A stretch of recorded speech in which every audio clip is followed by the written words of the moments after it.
আর আজকের অনুষ্ঠানে কে আমার সঙ্গে রয়েছে, চলুন শুরুতেই পরিচিত হওয়া যাক। আপনার নামটা একটু বলুন। আসসালামু আলাইকুম, আমার নাম মুসলিমা খাতুন, আমি ঝিনাইদহ জেলা থেকে এসেছি। বয়স কত আপনার এই মুহূর্তে? আমার বয়স এখন 28 বছর। 28 বছর। এবং আপনি ঢাকা শহরে এখন থাকছেন? না, আমি ঢাকা শহরে থাকি না, আমি ঝিনাইদহতেই থাকি। আমি চাকরি করি উপসহকারী কৃষি অফিসার, খামারবাড়িতে আমার হেড অফিস। আমার পোস্টিং ঝিনাইদহতেই। মানে আপনার ওখানেই বাড়ি এবং ওখানেই আপনি কাজকর্ম করেন? জি, মাস্টার্স পড়ি আমি ইডেন মহিলা কলেজে। ইডেনে মাস্টার্স করছেন? জি, আমি মাঝে মাঝে আসি আর কি, চাকরির খাতিরে একটু কম আসা হচ্ছে। ওকে, ফাইন। আমরা একেবারে ছোটবেলা থেকে শুরু করতে চাই, যেখান থেকে আপনার মনে পড়ে। ছোটবেলা থেকেই, জন্ম থেকেই বলতে চাই, সেটা হচ্ছে আমরা 4 ভাই বোন। তো একদম প্রথমে একটা বোন হয় আমাদের, তো ও মারা যায়। যেদিন হয় সেই দিনই পরের দিন সকালে মারা যায়। তো ওই বোনটা মারা যাওয়ার প্রায় 2-2.5 বছর পর আমার বড় বোনের জন্ম। তো বড় বোন অনেক ফর্সা, সুন্দর, ও খুব আদরের। আর ওর 2.5 বছর পরে আমার জন্ম। এটা হচ্ছে 89 সাল, 25/12/89। তো আমার জন্মের কথা শুনে আমার বাবা চাইতো যে আমার জায়গাটায়, মানে আমি যেন ছেলে হই, এটা আমার বাবা চাইতেন। তো যখন আমার নানু বাড়ি হচ্ছে চুয়াডাঙ্গাতে, তা আমি যখন জন্মালাম আমার বাবাকে সংবাদ দেওয়া হলো ঝিনাইদহতে। তো আমার বাবা শুনলো যে মেয়ে হয়েছে। আমার বাবা যায়নি আমাকে দেখতে। তো আমার মা ওই সময় অনেক বেশি অসুস্থ ছিল, আর ডাক্তার আমার নানুকে বললো যে আপনার মেয়ে অনেক বেশি অসুস্থ বাচ্চা হওয়ার পরে, তো উনি যদি এখন বাবুকে বুকের দুধ খাওয়ায় তাহলে উনি আরও বেশি অসুস্থ হয়ে যাবে। আমি আসলে বুকের দুধ পাইনি কখনো। আমি আমার 4 ভাই বোনের মধ্যে আসলে খুব বেশি দুর্বল। তো ওইভাবে আমি 3-4 মাস নানু বাড়িতে থাকার পরে যখন বাসায় আসলাম, আমাকে আমার মা নিয়ে আসলো। আমি কখনোই বুকের দুধ পাইনি, আমাকে গরুর দুধ খাওয়ানো হতো। তো বাসায় আসার পরে আমার বাবা, আমি হয়েছি কালো, মানে খুব চিকন, খুব রোগা রোগা। আমার বাবার পছন্দ হয়নি। তারপরেও সে চাইতো যেন একটা ছেলে হয়। সেই হিসেবে আসলে তার মনটা খুব বিষণ্ণ ছিল। আর বারবার বলতো আমার আবারও মেয়ে হলো, আমার ঘর অন্ধকার হয়ে যাবে, আমি একটা ছেলে চাইতাম, এসব বলতো। যাই হোক, এইভাবেই আসলে শৈশব। আর যখন একটু বড় হয়েছি, নানু বাড়িতে আমার বড় বোনকে খুব বেশি ভালোবাসতো। তো আমার নানু মাঝে মাঝে, মানে আমাদের বাড়িতে, মানে ওই আশেপাশের মামা যারা আছে তাদেরকে মাঝে মধ্যে পাঠাতো। আর মামাকেও পাঠাতো, যে বলতো ওকে নিয়ে আয়, ওর নাম মেহজাবিন, বড় বোন, ওকে নিয়ে আয়, ও একটু বেরিয়ে যা, ওকে অনেকদিন দেখিনি। এভাবে মামা আসতো, এসেই শুধু বলতো যে বুবু হচ্ছে মেহজাবিনকে নিতে এসেছি। তো ওকে নিয়ে যেত, আর আমি দাঁড়িয়ে দাঁড়িয়ে দেখতাম। ও আমার সামনে, ও ছোট, আমার 2.5 বছরের বড় আর কি। তো ও কাপড় চোপড় গুছায় নিয়ে আমার সামনে দিয়ে হাসতে হাসতে চলে যেত, আমি দেখতাম। আবার মাঝে মাঝে আমিও খুব শখ করে মানে যেতে চাইতাম ওর সাথে নানু বাড়িতে। তো গেলে মানে আমার নানা, খালা, মামা কেউ তেমন খুশি হতো না আমাকে, ওকে দেখে খুব খুশি হতো, কোলে নিত, আদর করতো, এরকম। আমাকে ওরকম করতো না। তারপর মানে আমরা গ্রামের দিকে থাকতাম, তো আমাদের বাসায় টেলিভিশন ছিল না। নানু বাড়িতে রঙিন টেলিভিশন ছিল, ডিশ লাইন ছিল। তো ওরা আমার খালামণি হচ্ছে আমার মামাতো বোনদেরকে নিয়ে, ওকে নিয়ে মানে টেলিভিশন দেখতো, কার্টুন দেখতো, হিন্দি ছবিতে নাচ গান এসব দেখতো। তো আমার মামাতো বোন টোন, ভাই, আমার বোন সবাই একসাথে নিয়ে, কিন্তু আমাকে ডাকতো না আমার ছোট খালা। ঘরের দরজা বন্ধ করে দেখতো, আর যখন একটু জানালা খোলা থাকতো ওই জানালা দিয়ে আমি বাইরে দাঁড়িয়ে দেখতাম, মানে আমাকে ঢুকতেই দিত। আমার চেহারা দেখলে সবাই রেগে যেত, এরকম একটা অবস্থা। মানে আমার নানু বাড়িতে সবাই মানে সুন্দর চেহারার ভক্ত, এটাই আর কি। তো আমি ওরকম যখন দেখতাম, আমার খালা যখন দেখতে পেতো যে আমি এভাবে টেলিভিশন দেখছি, ও রেগে যেত, বলতো এই যা যা, এখন টিভিতে কিছু হচ্ছে না, দেখার মতো কিছু হচ্ছে না, যা। তারপরেও দেখতাম। পরে আমার খালা দেখা যাচ্ছে যে এই রিমোট দিয়ে এই চ্যানেল সেই চ্যানেল টিপি করতে করতে টেলিভিশনটা বন্ধ করে দিত, দিয়ে বেরিয়ে আসতো। তখন মামাতো বোন, আমার বোন সবাই বেরিয়ে আসতো, বাধ্য হয়ে, ওদের হাতে তো রিমোট থাকতো না। বেরিয়ে আসতো, বেরিয়ে আসার পরে খালা ঘরে চলে যেত। আর আমার ওই বোনেরা, ভাইরা সবাই মানে আমার সাথে খুব খারাপ ব্যবহার করতো, বলতো তুই গেলি কিসের জন্য, তোর কি না দেখলে হয় না, টিভিটা বন্ধ করে দিল। এরকম করে সবাই মানে খারাপ বিহেভ করতে পারে। আমার অনেক খারাপ লাগতো, আমি একা একা বসে থাকতাম। তারপর দেখা গেল যে 10 দিন 12 দিন পরে আমার বাবা আমাদেরকে নিয়ে আসতে যেত।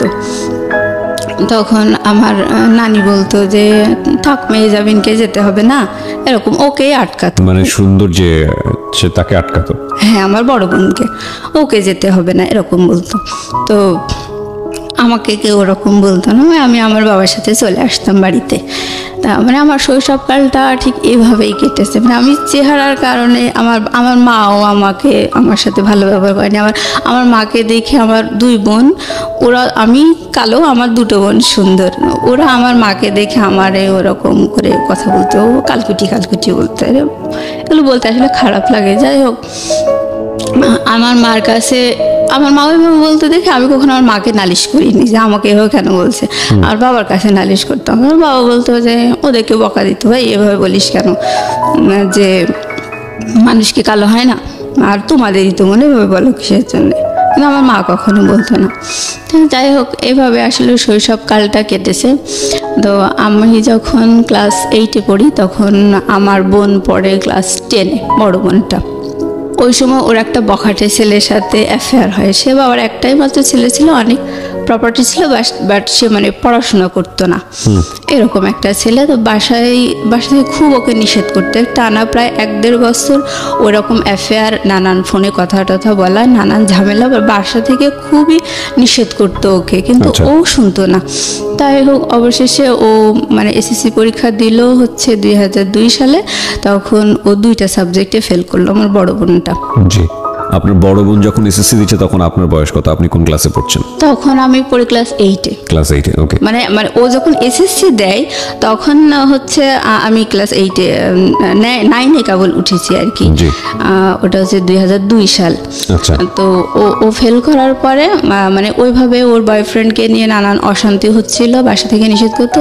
পরে আমার মা বয়ফ্রেন্ডকে নিয়ে মানে বড় অপার বয়ফ্রেন্ড আর কি, বড় বোনের অ্যাফেয়ার ছিল একটা বখাটে ছেলের সাথে। সেটা ওকে নিয়ে অশান্তি হচ্ছিল? ও আচ্ছা, মানে বাড়ি থেকে অশান্তি হচ্ছিল? বাড়ি থেকে খুব নিষেধ করতো, ফেল করার পরে আরো বেশি অশান্তি হচ্ছিল। হ্যাঁ হ্যাঁ। তো ও বাসা থেকে যে ওড়নাটা পরে গেছে, বোরকার উপরে নেকআপ টেকআপ পরে ওড়না পরে গেছে একটা। তো আমার মা আমার বাবা বাইরে দাঁড়িয়েছে, দেখছে যে মেয়ে ঢুকছে এরকম। তো ও ক্লাসে ঢুকে পরীক্ষা টরীক্ষা কতটুকু দিয়েছে ও জানি না। যাই হোক, ও মানে আধা ঘন্টা কি 1 ঘন্টা পরে ওয়াশরুমে যে ওপরের ওড়নাটা চেঞ্জ করে ওই সামনের দরজা মানে বারান্দা দিয়ে চলে এসছে বাবা মাকে দেখতে। ও দেখছে যে বাবা মা ওকে দেখতে পাচ্ছে, কিন্তু বাবা মা ওড়না চেঞ্জ করছে দেখো, বাবা মা তোকে চিনতে পারেনি। তারপরে একাডেমিক বিল্ডিংয়ের পিছনের গেট দিয়ে ওর বয়ফ্রেন্ডের সাথে চলে গেছে, মানে বাড়ি থেকে পালিয়ে গেল।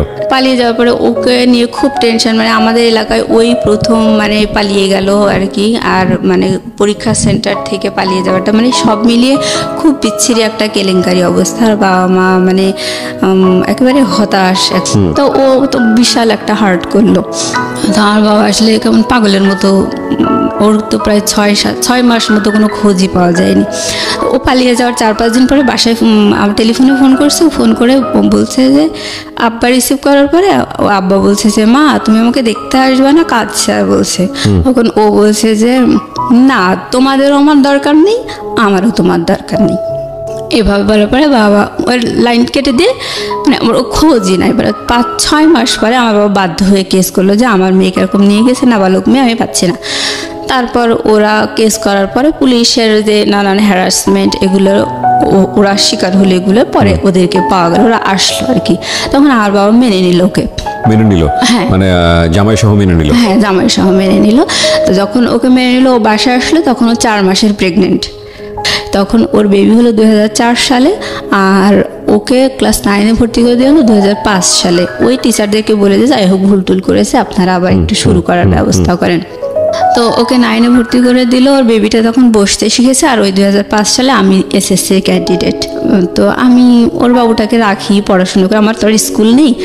ও যেত স্কুলে আর পড়াশোনা করতো। যাই হোক, এইভাবেই ও এসএসসি পাশ করলো। তারপর এসএসসি পাশ করার পর ওর হাজব্যান্ড বিদেশে গেল, আমার বাবাই খরচা করে বিদেশে পাঠায়। মানে ওদের সাথে আসলে আত্মীয়তা হয় না, কিন্তু তারপরে মেনে নিয়েছে, কি করা যাবে। এই ফাঁকে 2 বছর ছিল ওর হাজব্যান্ড বিদেশে, ও এই ফাঁকে ইন্টারমিডিয়েটটা পাশ করলো। আচ্ছা, পাশ করার পরে ইডেন মহিলা কলেজে অ্যাডমিশন দিল। ও হচ্ছে ইকোনমিক্সে চান্স পেল। চান্স পাওয়ার পরে ও যখন মানে স্কুলে থাকতে প্রাইভেট পড়তো, তখন ওর সাথে আরও কয়েকটা ওর ফ্রেন্ডও প্রাইভেট পড়তো। আমরা সবাই গার্লস স্কুলে পড়ছি, বাট বয়েজ স্কুলটা পাশেই ছিল। বয়েজ স্কুলের কিছু ফ্রেন্ড ওর সাথে প্রাইভেট পড়তো।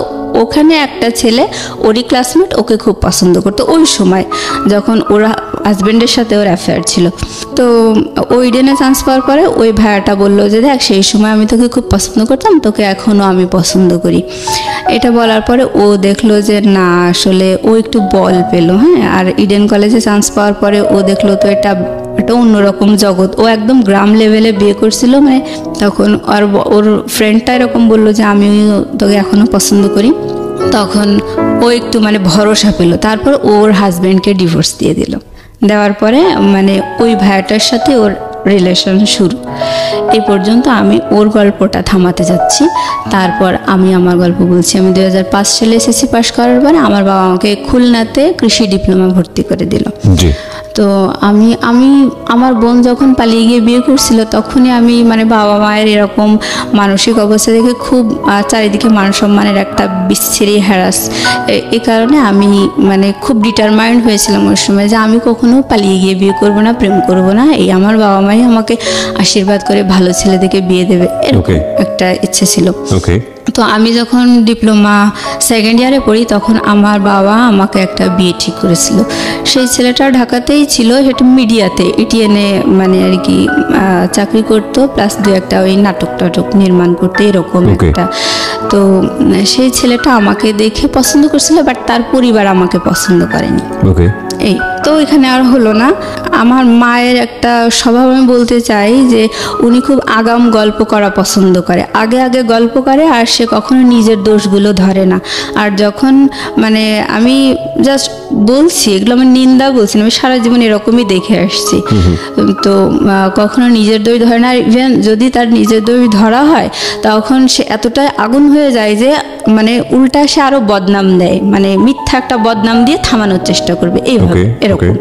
আর আমার বাবা হচ্ছে কি, উনি খুব কেয়ারলেস সংসারের প্রতি। সে বাইরে মানে অন্যদের কাছে সে উদার হওয়া পছন্দ করে, সম্মানিত হওয়া পছন্দ করে, বাট সে পরিবারের প্রতি খুব কেয়ারলেস, এরকম।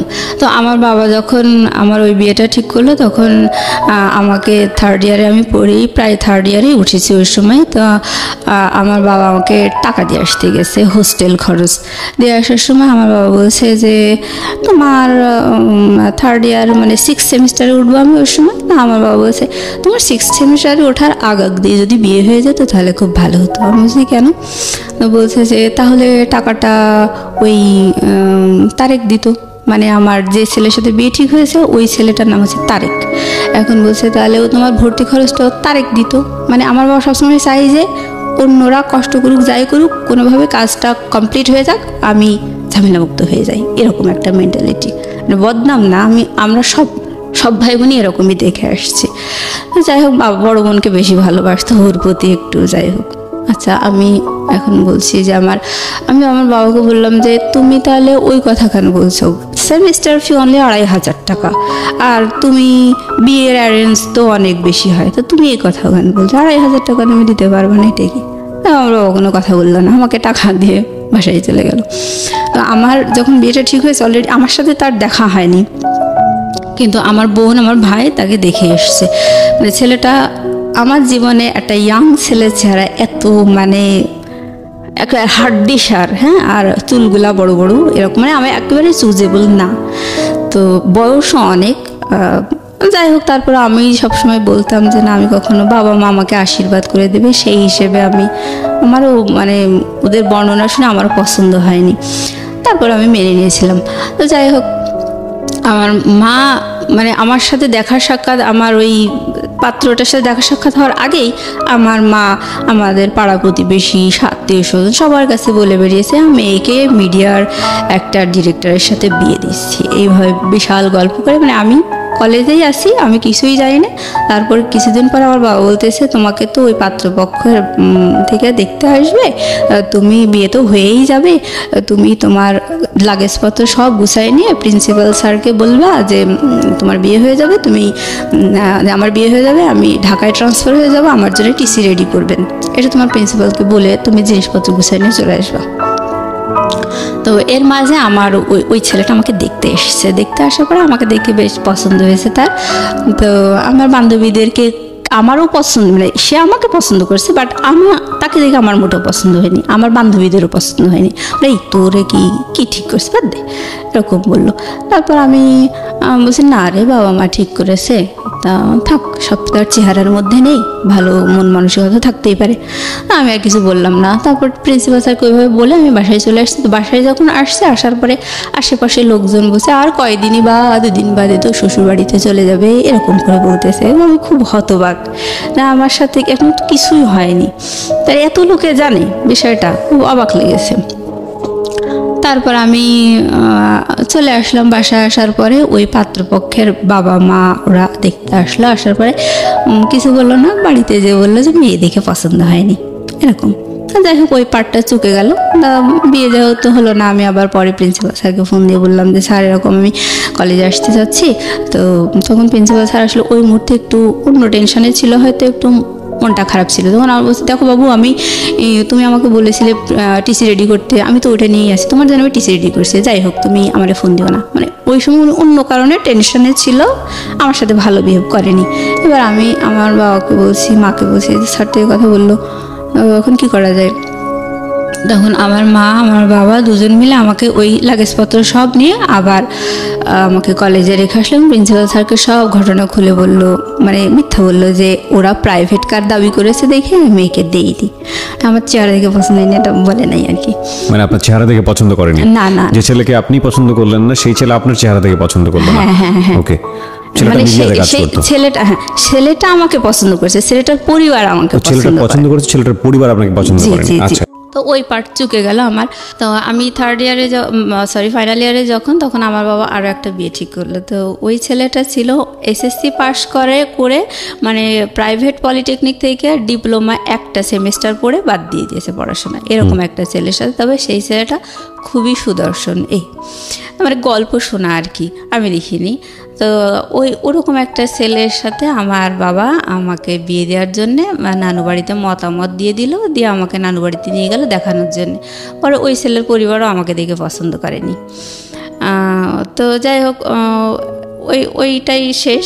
তারপর আমি ডিপ্লোমা শেষ করে আমি বাসায় চলে এসেছি, চাকরির জন্য পড়াশোনা করতেছি এরকম। এই যে আপনাকে দেখে দেখে পছন্দ করতো না, আপনার ভিতরে ফিলিংটা কি হতো? মানে খারাপ লাগতো না? মানে কনফিডেন্স কমে যেত না? খারাপ লাগতো বলতে কি, মানে আমি সবসময় চাইতাম আমার বাবা আমাকে অবশ্যই একটা ভালো শিক্ষিত একটা চাকরিজীবী ছেলে দেখেই বিয়ে দেবে। মানে আমার বড় বোন যেমন একটা বখাটে ছেলের সাথে বিয়ে করেছে, ওরকম মানে বাবা মায়ের রুচিতে সাধারণত এরকমই হয়, ভালো ছেলে দেখেই তো বাবা মা বিয়ে দেয়। তো আমি যখন ডিপ্লোমা পড়তাম তখন কিন্তু আমি আমার ক্লাসমেট প্লাস আমার মানে আমার সিনিয়র যারা বড় ভাইটাই ছিল, মানে ওরকম সব মিলে আমি যদি প্রেম করতাম, আমার চেহারা দেখে আমি 30টারও বেশি প্রেম করতে পারতাম। মানে এরকম এতগুলো আমি প্রপোজাল পেয়েছি। বাট আমার সবসময় মানে ভালো লাগা ছিল সেটা হচ্ছে যে আমি কখনো আমার সম কোয়ালিটির ছেলে বিয়ে করব না, এটা একটা কথা। আর একটা হচ্ছে আমার বাবা মা দেবে এবং আমাকে ভালো শিক্ষিত এবং চাকরিজীবী ছেলে দেখে বিয়ে দেবে, যাতে সমাজে আর 10 জন বলে যে না জামাইটা ভালো হয়েছে, ওই আগের মতো ওরকম 3rd গ্রেডেড হয়নি, এরকম একটা আমার শখ ছিল। তো যাই হোক, আমার বাবা মা কিন্তু খুব লো কোয়ালিটির ছেলে দেখেই কিন্তু 2বার আমার বিয়ে ঠিক করেছে। একটা এসএসসি পাস আর একটা হচ্ছে ওই যে প্রডিউসার ছিল, উনি কিন্তু ওনার অনেক এজ ছিল, ওনার যে কোয়ালিফিকেশান কি কখন কত সালে এসএসসি পাস এগুলো সে কিছুই বলতো না, মানে বয়সটা ধরা পড়ে যাবে দেখে। তো যাই হোক, ওনারটা জানা যায়নি, এই পার্টগুলো চুকে গেল। তো আমি ডিপ্লোমা শেষ করে বাসায় এসে, মানে ওই সময় যখন পড়তাম আর কি ডিপ্লোমা, তখন ফাইনাল ইয়ারের দিকে এসে আমার বেশ কয়েকটা বান্ধবীর বিয়ে হয়। তো ওরা অ্যারেঞ্জ ম্যারেজ, সব বাবা মাই দিয়েছে ওদের। তো ওদের হাজব্যান্ডরা মানে শিক্ষিত ছিল, সবাই honours master masters pass, even তারা ভালো প্রাইভেট ফার্মে জব করতো এরকম। তা আমার দেখে ভালোই লাগতো। তা আমি তখন ভাবতাম যে আমার বাবা মায়ের উপর আমি এতটা ডিপেন্ড করি, আর আমার জন্য কোন কোয়ালিটির ছেলে ঠিক করেছে। যদিও তারা আমাকে দেখে পছন্দ করেনি, তা আমাকে দেখে পছন্দ করেনি দেখেই মানে আমি রেহাই পেয়েছি। হ্যাঁ, মানে আমার বাবা মা কখনো আমাকে জিজ্ঞাসা করেনি যে তোমার কেমন ছেলে পছন্দ বা এই দুটো ঠিক করেছি, এগুলো তোমার ভালো লেগেছে না, এগুলো আমাকে কখনো জিজ্ঞেস করেনি। তো আমার এরকম একটা খুব মনক্ষুণ্ণ ছিলাম আমি যে কেমন একটা ছেলে দেখলাম। আমার বান্ধবীদেরও তো বিয়ে হলো, তো এরকম নিয়ে আমার খুব মনটা খারাপ ছিল। ওইভাবে আমি বাসায় পড়াশোনা করি। আর আমার স্বভাবটা হচ্ছে আমি কখনো বেশি কথা বলি না, চুপচাপ থাকতে আমার ভালো লাগে। আর আমার ছোট বোনটা কিন্তু অনেক চালাক, ওকে একটা অন্যায় কথা বললে ও দেন মানে ওটা একদম মানে রিয়েল অ্যান্সার যা হওয়া উচিত সেটা দিয়ে দেয়। আর আমার বড় বোন কিন্তু একটু বেশিই চালাক, ওকে যদি একটা অন্যায় কথা বলা হয় ও ওই অন্যায় কথাটা যে ওটা যে আসলে অন্যায় কথা এটা পেটের থেকে বের করার জন্য ও আর একটা পাল্টা অন্যায় কথা বলে দেবে, দেওয়ার পরে ও সত্যিটা যাচাই হয়ে যাবে ওই রকম। আর আমি হচ্ছে অন্যায় কথা শুনে চুপ করে বোকার মতো হা করে থাকি, মানে কোনো প্রতিবাদ করতে পারি না, মানে কী যে অ্যান্সার হবে সেটাই আমার মাথায় ঢোকে না। পরে দেখা যায় যে ওটা নিয়ে আমি 3 দিন 4 দিন ধরে চিন্তা ভাবনা করছি কেন এটা বললো, এটার অ্যান্সার কী হতে পারে। পরে দেখা যায় যে আর উত্তর দেওয়ার সময় থাকে না, এরকম স্বভাবের হচ্ছে আমি। তো যাই হোক, আমি বাসায় মাঝে মাঝে বান্ধবীদের কথা মনে পড়ে। তো আমার বাবা মায়ের এইরকম পাত্র ঠিক করা দেখে খুব খারাপ লাগে। তো আমি বাসায় এসে চাকরি বাকরির জন্য পড়াশোনা করছি। আমার বোন কিন্তু ইডেনে চান্স পেয়েছে 2010 সালে। আমিও ডিপ্লোমা শেষ করে আমার রেজাল্ট বেরিয়েছে 2010 সালে। এটা আমার রেজাল্টের মানে 1 সপ্তাহের তফাৎ আর কি। তো ওই ইডেনে চান্স পেয়েছে, ও খুব আনন্দে আছে। আমিও চাকরি মানে আমার ডিপ্লোমাতে আমি ফার্স্ট ক্লাস পেয়েছি, আমিও খুব আনন্দে আছি। কারণ বাবা মায়ের সিদ্ধান্ত হচ্ছে যে আমার মেয়েকে যেহেতু দেখে 2 পাত্র পছন্দ করেনি, আমি চাকরি বাকরির ব্যবস্থা করব, চাকরি দেব, তারপরে মেয়েকে বিয়ে দেবো। তখন মানে এটা আমার বাবা মায়ের সিদ্ধান্ত। আপনাকে চাকরি দিবেন নাকি জামাইকে? না, আমাকে।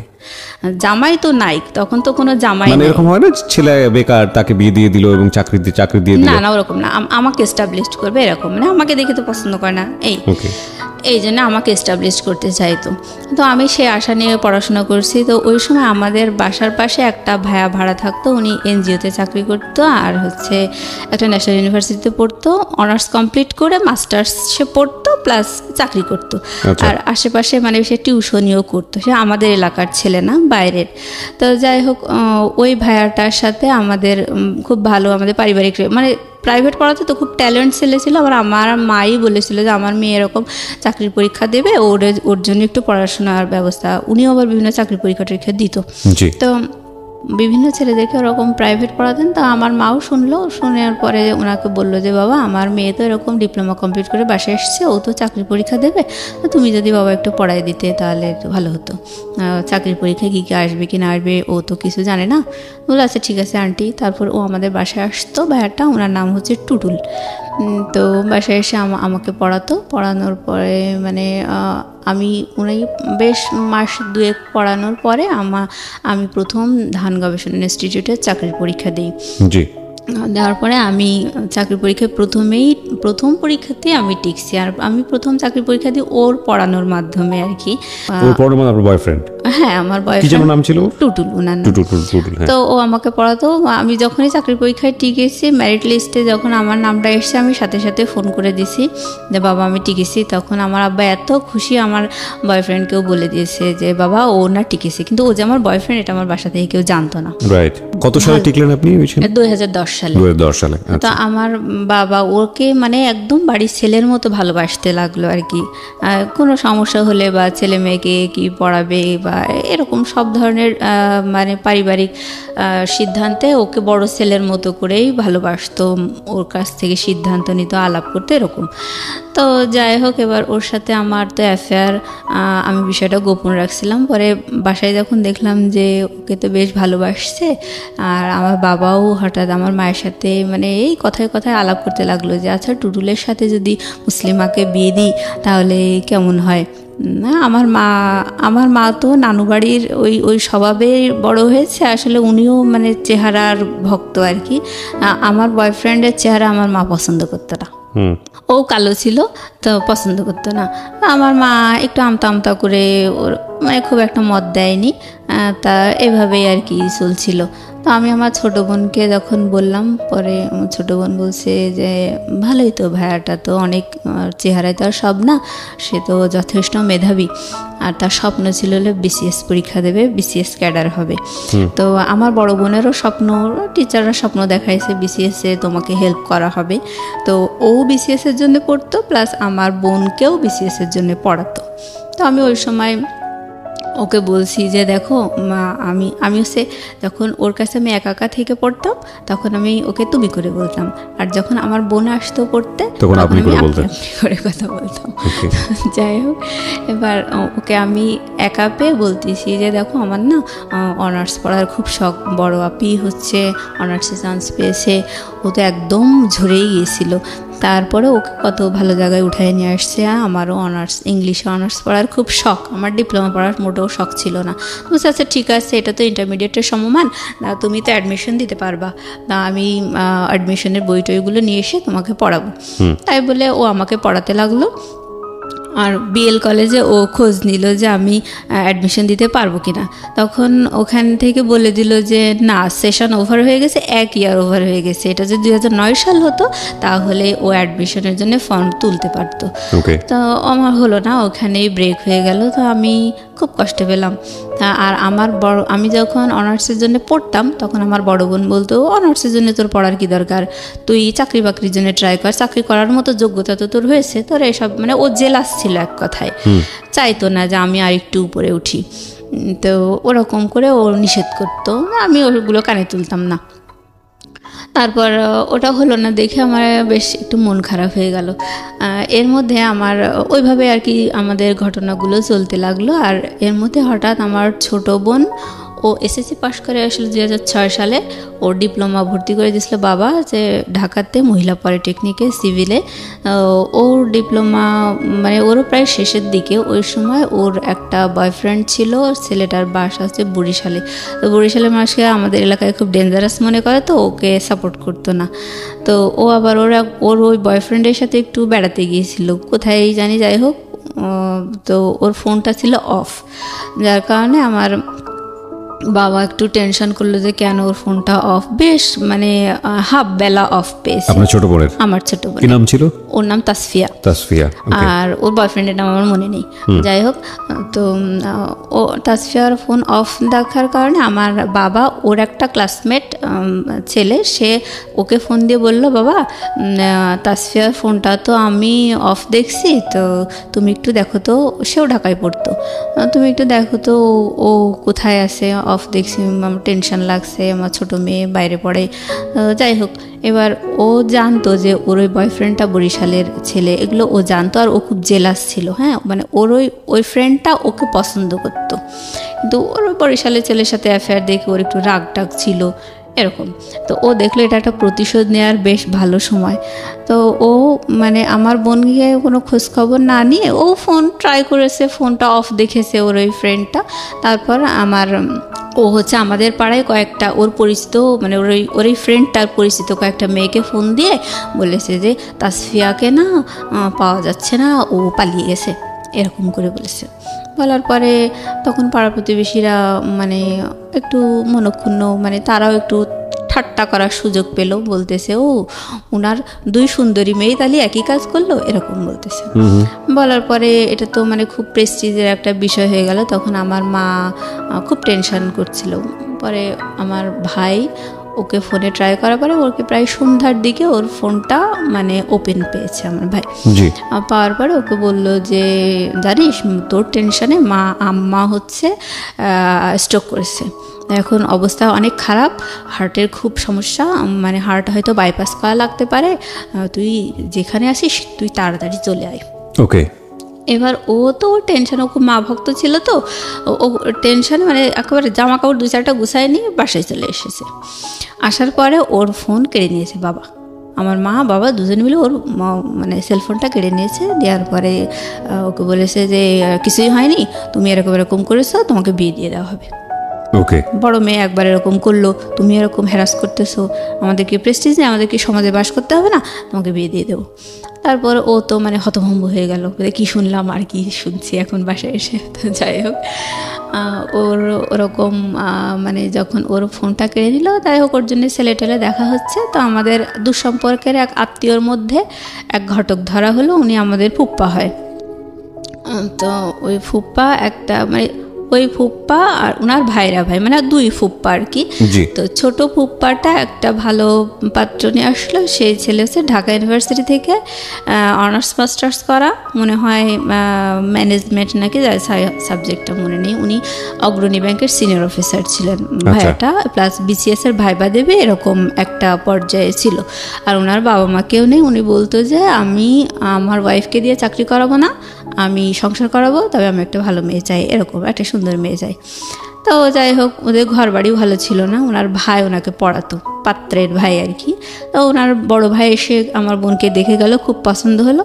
তো ওই আমার ওই দুই ফুপ্পার মধ্যে যে বড় ফুপ্পা, সেই হচ্ছে আসল ঘটক।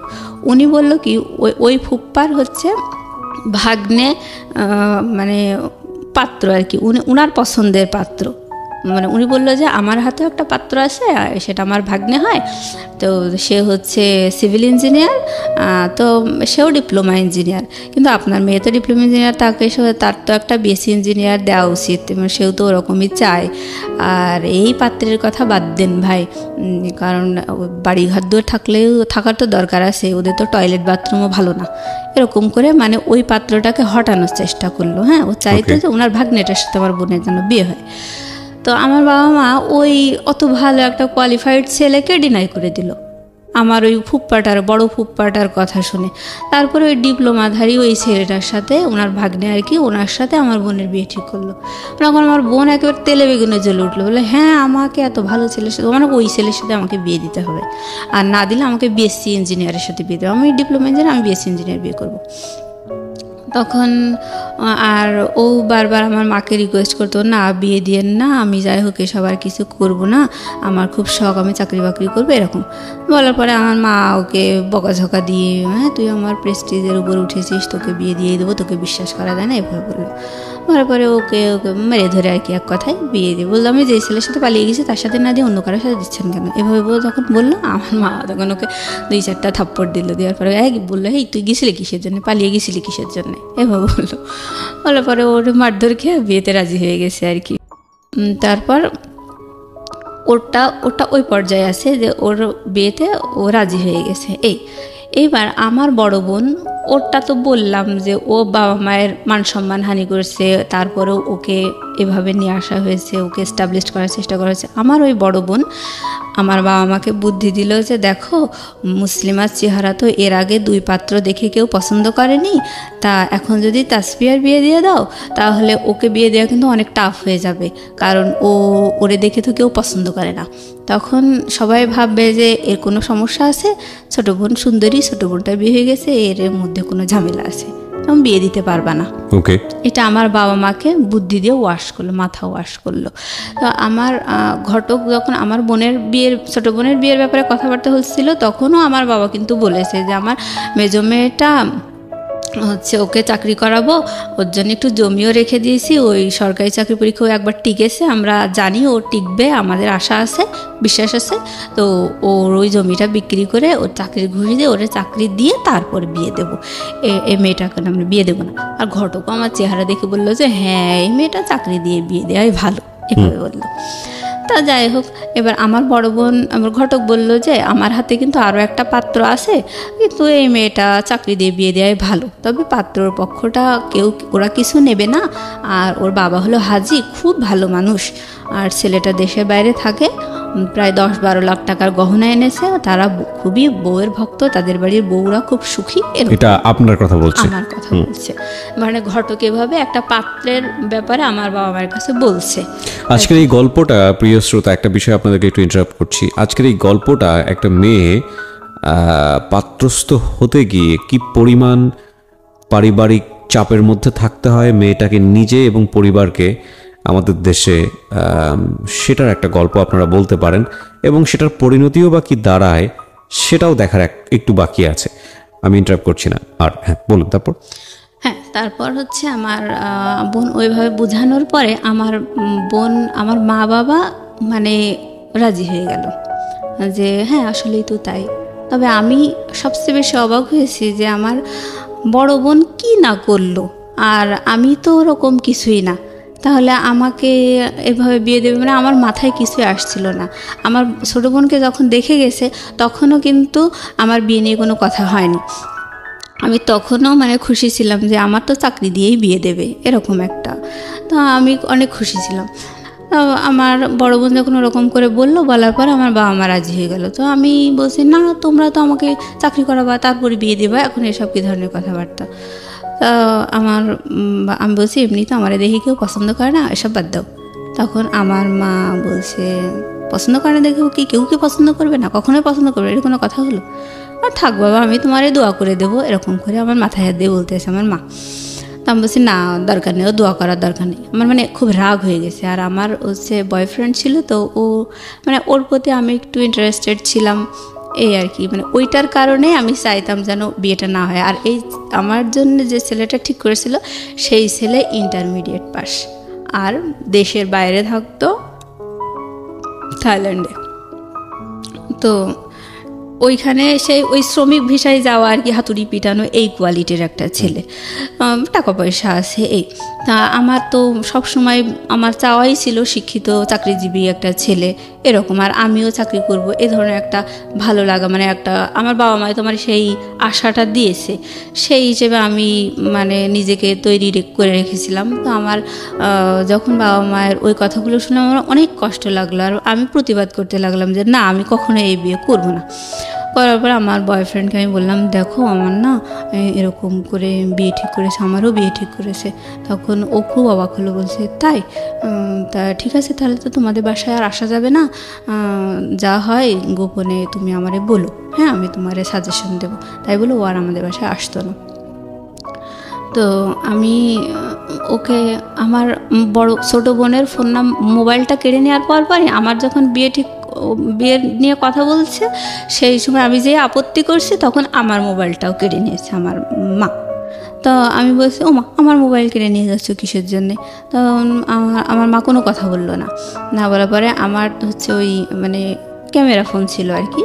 তো ওইখানে আমি বলছি ঠিক আছে, তাহলে সিমগুলো খুলে নাও, আর ওখানে তো মেমোরি আছে, আমি না বসে গান টান শুনবো, আমার এই ফোনটা দাও। তো সিমগুলো খুলে নিয়ে আমাকে মেমোরি সহ ফোনটা দিল। আর আমি আমার বয়ফ্রেন্ডকে বলছিলাম জানো এইভাবে না সব নিয়ে নিয়েছে। তখন ও তাড়াতাড়ি করে ওর মানি ব্যাগের ভিতর থেকে একটা ওই টেলিটক সিম বের করে আমারে দিয়েছে, দিয়ে বলছে যে যা হয় গোপনে আমারে জানাবা। তা আমি ওইভাবে মানে বাসায় গিয়ে হচ্ছে আমি ওকে জানাচ্ছি। জানানোর পরে ও বলছে যে ওই পাত্র যে ছেলের সাথে তোমার বিয়ে ঠিক করেছে ওই বিদেশের ওই ছেলের নাম্বারটা আমাকে দাও। এবার আমি দিলাম, দেওয়ার পরে ও ওই ছেলেকে বারবার ফোন করতো। ফোন করার পরে এখানে তো আমি তো স্বীকার করতে পারছি না যে আমার বয়ফ্রেন্ড আছে, ছেলে পক্ষকে তো আমি বলতে পারছি না। তা আমি মানে খুব আমার আসলে একটা অস্বস্তিকর অবস্থার মধ্যে আমি আছি যে আমার বয়ফ্রেন্ডও আমাকে ভুল বুঝতেছে, বলছে ও অনেক টাকার গন্ধ শুনেছে, অনেক টাকার গল্প পেয়ে তুমিও দেখি আমার সাথে অভিনয় করা শুরু করছো, মানে ও আমাকে ভুল বুঝতেছে। হ্যাঁ বলছে দেখো আমি তোমাকে ভুল যদি বুঝি বা তোমার প্রতি যদি আমার ভালো লাগা না থাকে তাহলে তো তোমাকে আমি বলতাম না যে আমারও বিয়ে ঠিক হয়েছে, তুমি এরকম করতেছো কিসের জন্য? মানে ও আমার বয়ফ্রেন্ডও খুব একটা পরিষ্কার মনের ছেলে ছিল না, আস্তে আস্তে গল্পের মাঝে বোঝা যাবে। তো যাই হোক আমি ওকে যখন বললাম ও বলছে যে আমি যা তোমাকে ডিরেকশন দেবো তুমি ঠিক তাই করবা। এবার ও বলতো যে এবার আমাকে আমার ওই মানে পাত্রপক্ষ দেখতে আসছে, ছেলের বাবা আমাকে দেখতে আসার পর আমাকে দেখে খুব পছন্দ হয়েছে। পছন্দ হওয়ার পরে এবার মানে ছেলেটা বলছে যে আমার বাবার যেহেতু পছন্দ হয়েছে সুতরাং আমি মেনে নেব, আমার বাবার পছন্দ আমার পছন্দ। এই বলার পরে মানে তখন আমার মা বাবা মানে আহামরি খুশি যে আমাকে দেখে এই প্রথম একটা পাত্র পছন্দ করলো। কিন্তু পাত্রটার কোয়ালিটিটা কি, আমার কথা হচ্ছে ওইটাই যে আমি সবসময় বলতাম যে আমার জন্য ভালো কোয়ালিটির ছেলে ঠিক করো, তারপরে সে যদি আমাকে দেখে পছন্দ না করে তখন না হয় আমি নিচের দিকে তাকাবো। কিন্তু এখন তোমরা তো শুরুতেই একেবারে রুট লেভেলের দিকে তাই এসএসসি পাস ইন্টারমিডিয়েট পাস ওই বিদেশে যে হাতুড়ি পিটানো এসব কি। তো আমার মা আসলে আমার চেহারা নিয়ে তখনও মানে খুব নেগলেক্ট করে কথা বলতে লাগলো। ভাই বোন সবাই, আমি বিয়েতে মোটেই রাজি না। তো আমাকে যখন আমার মানে পাত্রের বাবা দেখে পছন্দ করলো, আমি আমার বয়ফ্রেন্ডকে বললাম দেখো আমাকে দেখে না পছন্দ করেছে। এখন তো মানে আমার কি ভালো লাগে কি না লাগে এটা তো আমার বাড়ি থেকে কেউ শুনতে চাচ্ছে না, মানে ওরা মনে করছে এটা পরম সৌভাগ্য। আর মানে এতগুলো চেষ্টার পরে যদি এরকম একটা সম্বন্ধ হয়ে যায় শেষ পর্যন্ত, সেটা আসলে সৌভাগ্যই ফ্যামিলির জন্য। হ্যাঁ হ্যাঁ, কিন্তু মানে আমার ফ্যামিলি কখনোই কিন্তু আমার চাওয়া পাওয়াগুলো শোনেইনি, মানে মূল্যায়নই করেনি। জি, আমরা সেটা বুঝতেই পারছি। ধারাবাহিকভাবে যাই একটু সামনের দিকে। তারপর তো এইটাও তো বয়ফ্রেন্ডকে বললেন, টুটুলকে বললেন? হ্যাঁ, টুটুলকে বলার পরে ও বলতেছে যে ঠিক আছে, যা যা হয় তুমি আমারে জানাও। এবার হচ্ছে আমি বলছি যে ঠিক আছে, আচ্ছা আমি তোমারে জানানোর চেষ্টা করব বলে আমি আমাদের বাসা থেকে মানে একটা বাড়ি থেকে দুধ নিয়ে আসতো। হ্যাঁ, তো আমি যাইতাম ওই দুধ নিয়ে আসার জন্য, মানে রেগুলার নিত আর কি। তো ওই ফাঁকে আমি একটা গোপন জায়গায় মানে একটু ঝোপঝাড় দেখে এরকম দেখে দাঁড়ায় ওর যে সিমটা আমাকে দিয়ে গেছিলো ওই সিমটা ওপেন করে একটু কথা বলতাম যে বাড়িতে এই সমস্যা হচ্ছে, তুমি কিন্তু ভুলেও ওই ছেলেকে ফোন করবা না, মানে ওটা আমার উপরেই চাপ আসতেছে, তো তুমি যেন ভুলেও ফোন দিও না। কিন্তু ও বারবার ফোন দেয় আর বলে যে এই মেয়ের সাথে আপনার বিয়ে ঠিক হয়েছে, ওই মেয়ের কাছ থেকে সরে যান, এই সে এরকম বলে। বলার পরে ওই ছেলেটা আবার আমার মানে ঘটককে জানায় দেয়, ঘটক আবার আমাদেরকে বলে দেয় এরকম ডিস্টার্ব হচ্ছে, কে সেই ছেলেটা? তখন আমার বাবা মা বলে যে না আসলে এই 10টা শত্রুর মধ্যে বসবাস করি, এরকম হয়তো কেউ শত্রুতা করছে। এই তো ছেলেটা কে ছিল? ছেলেটা মানে যে ইনফর্ম করতো আপনার সম্পর্কে? ওটা আমার বয়ফ্রেন্ড আর কি। মানে টুটুলি তো ছিল? হ্যাঁ, টুটুলি ছিল। এটা করে যাতে করে ভাঙা যায় আর কি বিয়েটা। কিন্তু ও ওরকম করে বলতো। বলার পরে আমি বারবার বলছি যে দেখো আমার কিন্তু এঙ্গেজমেন্ট করাতে চাচ্ছে ছেলেটা, দেশের বাইরে আছে, সে 6-7 মাস পরে দেশে আসবে, তারপর বিয়ে হবে, আমার তো এঙ্গেজমেন্ট করাতে চাচ্ছে, তুমি এত ব্যস্ত হচ্ছে কিসের জন্য? আচ্ছা, তা ওর মাথায় কাজ করে না।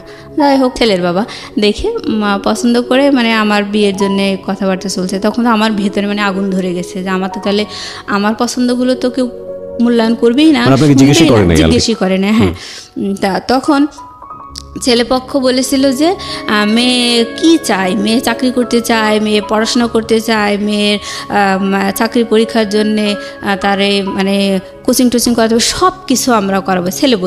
ছেলে বলতেছে যে আমার বাবা যেহেতু পছন্দ করছে সুতরাং সব আমি করবো, কোনো অসুবিধা নেই, এমনকি এই বিদেশে নিয়ে এসেও আমি তাকে পড়াতে রাজি আছি, এরকম করে বলল। আর ওই ঘটকটা হচ্ছে অনেক মিথ্যুক, মানে এই পাত্রপক্ষ নিয়ে বিশাল বিশাল গল্প দিল।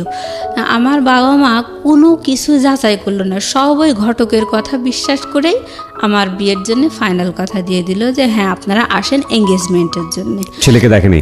না দেখেনি, ছেলেকে না দেখেই। তো আমি মানে বুঝুন যে কি বলবো, মানে যদি ওর কথা সত্যি হয়ে থাকে তাহলে ও পরিবারকে আসলে বোঝা ছিল। একটা কথা আছে বাঙালি সংস্কৃতিতে, কন্যা দায়গ্রস্ত পিতা, এটা একটা মারাত্মক শব্দ। আমরা এখন অনেক আধুনিক সমাজে বসবাস করি এবং এই আধুনিক সমাজে এই ধরনের শব্দ, এই ধরনের কথা অত্যন্ত বেমানান। কিন্তু ভুলে গেলে চলবে না আমাদের এই শহরকেন্দ্রিক জীবন কিংবা ঢাকা শহরকেন্দ্রিক জীবন, এটা এই যে সেই জীবন বা সেই জীবনের মধ্যে কতজন মানুষের পার্টিসিপেশন, সেটার সংখ্যা আসলে খুব কম। আপনি প্রান্তিক পর্যায়ে গেলে ও যে গল্পগুলো এখানে করছে সেটার অনেক মিলই আপনি খুঁজে পাবেন। জি, তো যাই হোক, আমি চাইতাম যে ছেলেটাকে দেখতে, আর আমার নিজের গায়ের রং কালো দেখে আমার খুব শখ হতো আমার হাজব্যান্ডের যেন ফর্সা হয়, সুন্দর হয়, এরকম একটা শখ আমার ছিল। আমি বলছি যে আমার মাকে যে আচ্ছা আপনারা, আমাকে তো ছেলেপক্ষ দেখে গেল, পছন্দ করলো, তা আপনারা ছেলে দেখবেন না আর আমি ছেলে না দেখে আমাকে বিয়ে দিয়ে দেবেন? তখন আমার মা মানে যেটা বললো আমি কখনো বলতে পারবো না কথাটা। আমাকে আমার মা বলছে যে তোমার চেহারা দেখলে তো আর এ বিয়ে হবে না। মানে এটা আমার সারা জীবনের একটা বিশাল আঘাতের কথা। আপনার মা বলেছে যে তোমার চেহারা দেখলে তো আর বিয়ে হবে না? হ্যাঁ, এটা বলেছে।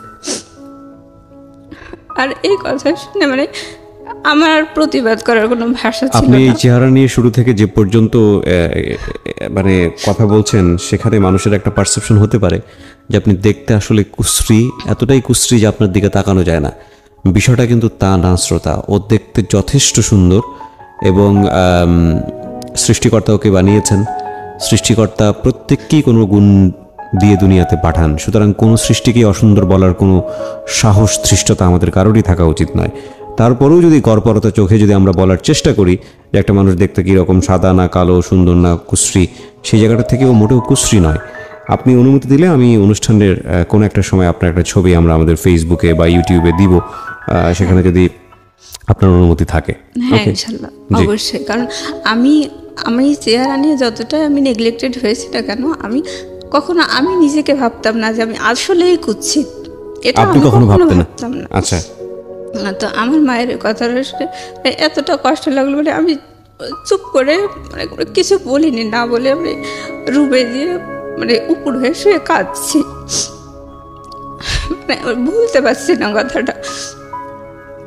তারপর এভাবে আসলে বলার পরে বেশ কয়েকদিন ধরে আমি বারবারই মানে বিয়ের জন্য আপত্তি করছি। মানে আমার খুবই শখ, মানে আমার হার্ট অ্যান্ড সোল আমি চাইতাম আমার হাজব্যান্ডের যেন ভালো শিক্ষিত চাকরিজীবী, মানে একেবারে প্রাণের দাবি মতো। তো আমি সবসময় বলছি যে ও কেমন ছেলে ঠিক করেছে, আমার পছন্দ না, ও বিদেশে থাকে, কেমন শিক্ষিত না। তখন এরকম আমার মা বোঝায় যে তোর কি চেহারা, বারবার এরকম করে বলে। আমার ছোট বোন বলতেছে যে ওই তারেকের মতো অত বাজে চেহারার একটা ছেলেও যে তোকে দেখে পছন্দ করলো না, তারপরে তাহলে তোরা তো শখ হয় কি করে, তুই ভালো চেহারার ছেলে চাস, তোর শখ হয় কি করে, তুই নিজের যোগ্যতাটা দেখবি না, এটা বললো। আর বড় বোন বলছে যে কয়েকদিন পরে তো তাসফিয়ার গায়ে হলুদ, তা হচ্ছে তখন মানে আমি বারবার বিয়েতে আপত্তি করছি, আর আমার বয়ফ্রেন্ড ওখানে ফোন করছে, ফোন করে মানে ডিস্টার্ব করছে। সে এক পর্যায়ে ওরা খুব রেগে যায়, রেগে যেয়ে বলছে যে না, মেয়ের নামে অনেক কথাবার্তা শুনছি, থাকে আমরা আর এগোবো না, এরকম অবস্থা। তো সেই সময় আমার বাসা থেকে আমাকে মারধর করছে। আমার বাসাতে জানতো যে ও আমার বয়ফ্রেন্ড, হ্যাঁ, এগুলো অলরেডি জেনে গেছে। আমাকে মানে ওকেই দোষারোপ করতেছে আর আমাকে মারধর করতেছে। আর আমি ওকে বারবার বলছি তুমি যেন ভুলে ওখানে ফোন দিও না, বারবার আমার বাসায় প্রেশার আসতেছে। আর আমি তো বলছি যে আমার বিয়েটা হবে না, আমার তো এঙ্গেজমেন্ট করাবে, তাহলে তুমি এত বাড়াবাড়ি করতেছো কিসের? টুটুলকে বলছেন। তারপরে ও কথা শুনে না। তারপর আমি এরকম বলার পরে বাসা থেকে ওই আপত্তি করছি বারবার। আমি বলছি যে না, আমারে তো চাকরি করাবে, তা আমার যেটা জমি রেখে দিয়েছে, তাহলে আমি চাকরি করব, তারপর বিয়ে হবে। মানে আমার এক্সপেকটেশনের কোনো মূল্য নেই। আমার ভাই বলছে হ্যাঁ না, তোকে চাকরি দেওয়া হবে না, তোকে বিয়েই দেওয়া হবে। আর বাবা বলতেছে তোকে তো চাকরি দেব না, তোর জন্য জমি রাখছি, না তোর জমি বিক্রি করে তোরে চাকরি দেব না, তুই ওই হাজির বাড়িতে বউ হয়ে যাবি, ওখানে রান্না বান্না করবি, খাবি দাবি, তো তুই তোর চিন্তা বাদ, তুই ওইখানেই যাবি, তোর বিয়ে দিয়ে দেওয়া হবে। এক কথায় মানে খুব মানে ঝেড়ে ফেলে দেওয়ার মতো একটা আচরণ এরকম করে বলল। তো পাত্রপক্ষ বললো যে মেয়ের নামে এইসব উল্টোপাল্টা শুনছি, যাক বাদ দেন না, আমি এইসবের মধ্যে আর নেই। তারপরে এসবের মধ্যে নেই মানে বয়ফ্রেন্ড বারবার ওকে ফোন টোন করতেছে, ঝামেলা করতেছে। তখন মনে করছে যে আমার বোধহয় আসলেই বয়ফ্রেন্ড আছে।